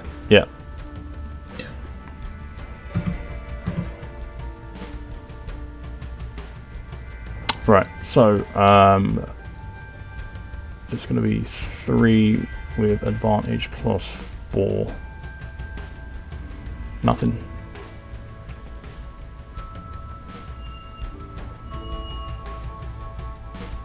14, so 18, so that will hit. You only take 2 points of slashing as you are raging. And this is going to be the last one. Oh, that's a nat 20, so it's going to be 24 with a nat 20. So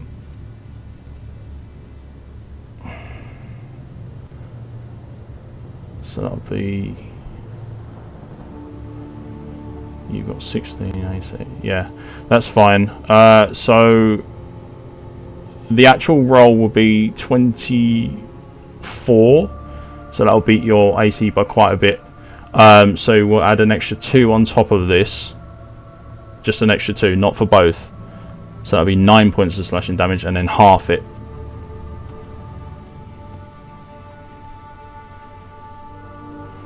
Do I round up or round down? You can round down. I normally always round down. Yeah.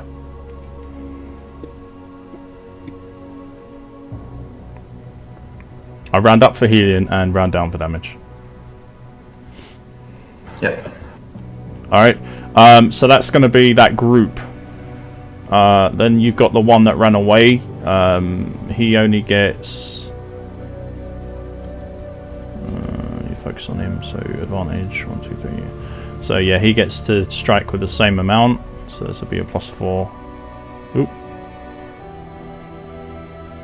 Nope, so that's not going to hit at all. And now it's your turn.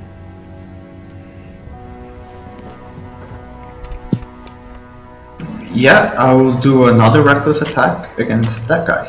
Okay. I will skip this guy. I will target the guy behind him, specifically.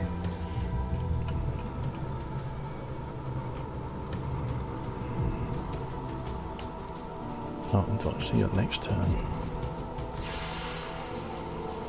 Okay. 24. Yeah, perfect hit. That's also going to be a powerful hit, and this is on the one that you're focused on. No, that guy. Yep, that's not a problem. Yeah. Not the one in front of me, the guy behind. Yep. Okay. Why did I roll sword. by accident. Just roll your damage. There we go. 12. There we go. And that is on him, and he will instantly drop as you impale him through the neck with your spear and retrieve it. And that would mean that all of the guys surrounding him would flee due to flight of. That's very true. There we go. So, if you wish, you can use a reaction to strike one of them. Yeah, sure, I'll strike this guy in front. Sure. Yep. So, as he attempts to flee over his fallen comrade's body there, roll to hit.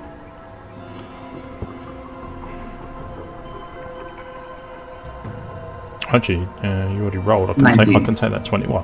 Yeah. So that's gonna hit him. Roll damage. A powerful hit, yes or no? Yep, definitely. 11. Fantastic. So as he turns to run, you also.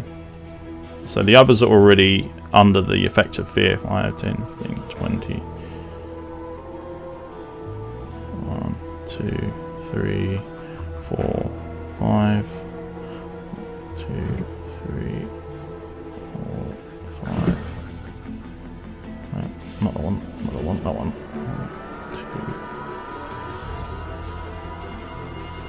2. There we go. So yeah, you just watch as the first one turns to run. You sink your spear into him and drop him as well, and then just watch, satisfied as the rest of them flee out of terror. So 3 down.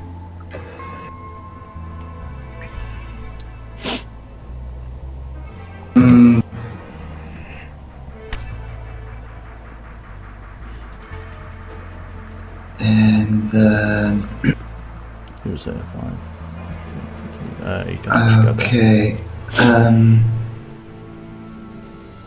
You do anything else for your turn?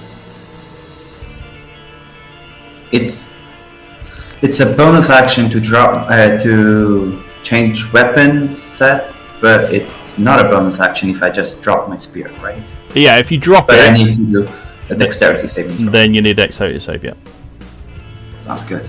make sure you're not dropping it on you. Yes. Well, can I actively, pierce it on the ground, just as set it down instead of dropping it? Does that also count as a dexterity saving throw? If you want to just stab it into the ground, you can do that if you want to. Okay. What? Because you got a spear, so Yeah. What does it take? Durability damage, or do I have to use as a bonus action? it will take your usual action to do it. So as you are basically dropping it for all intents and purposes, you're dropping your weapon. It requires no actions at all. Okay, can I do that instead of dropping it? Yeah, you can do. Yeah. Yeah, I'll do that.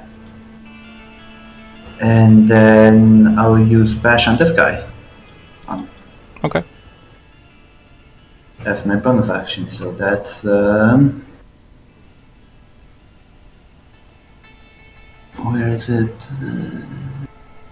How much mana is it again?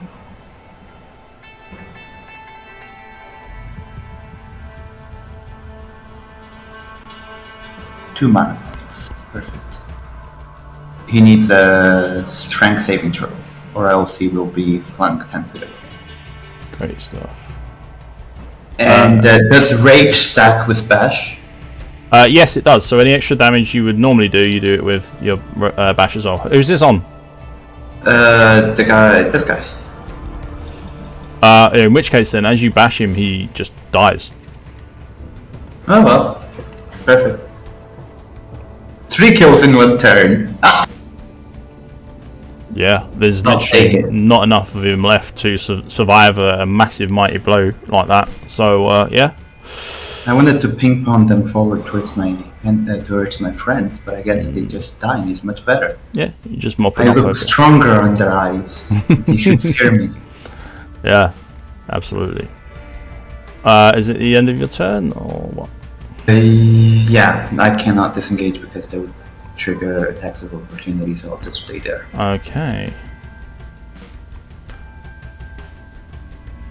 5, 10, 25. You can only get there. Can only get there. It's becoming difficult trying to select all these now. Okay. So what's going to happen is the first one that's going to run in is going to notice that your spear is basically sticking out the ground, and he's going to reach and grab it. So he's going to drop. He's going to drop his own sword. So I'll do a dex save for him.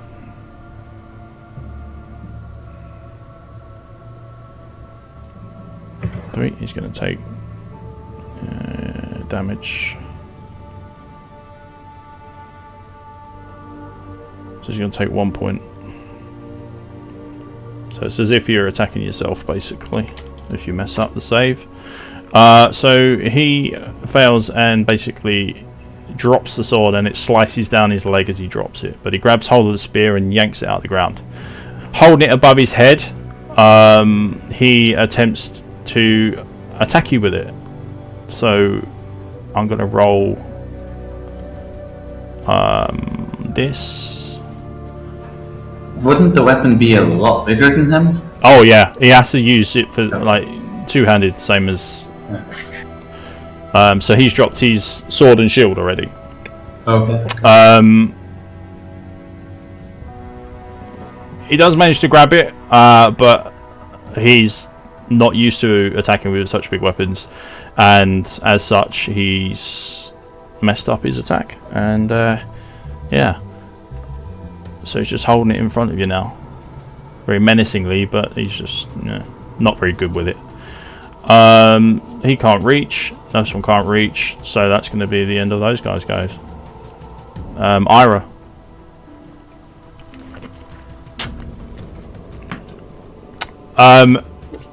I've just had a look and it's almost 10 to 4, guys. Sorry, 10 to 5. Do you want to just wrap this up now and we'll continue with Ira's turn when we pick up in 2 weeks? Yeah, I've got to get going. Sure. Yeah. Yeah. That's fair enough. Yeah. Yeah. Makes sense. And like, I'm top of the turn order, so we will be starting on a fresh turn. Yeah, exactly. That's what I'm thinking.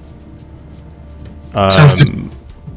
Looks like you guys are mopping up this area quite nicely. So, yeah. Correct that phrase. The barbarian is mopping up that area. I was about to say, man, literally too angry to die. Yep. He finally raged. All it took was a camper fallen, and that's it. Okay, right then. So what we'll do is we'll end the session there for now, and we'll pick up in combat, what's left of it, I guess, in the next session. Thank you very much to everyone who's turned up today. Really appreciate it. Keep doing it. And thanks to everyone who's been watching. Thanks, everyone. Take care. Take care. Bye, everyone. See you in 2 weeks. See you in 2 weeks. See you.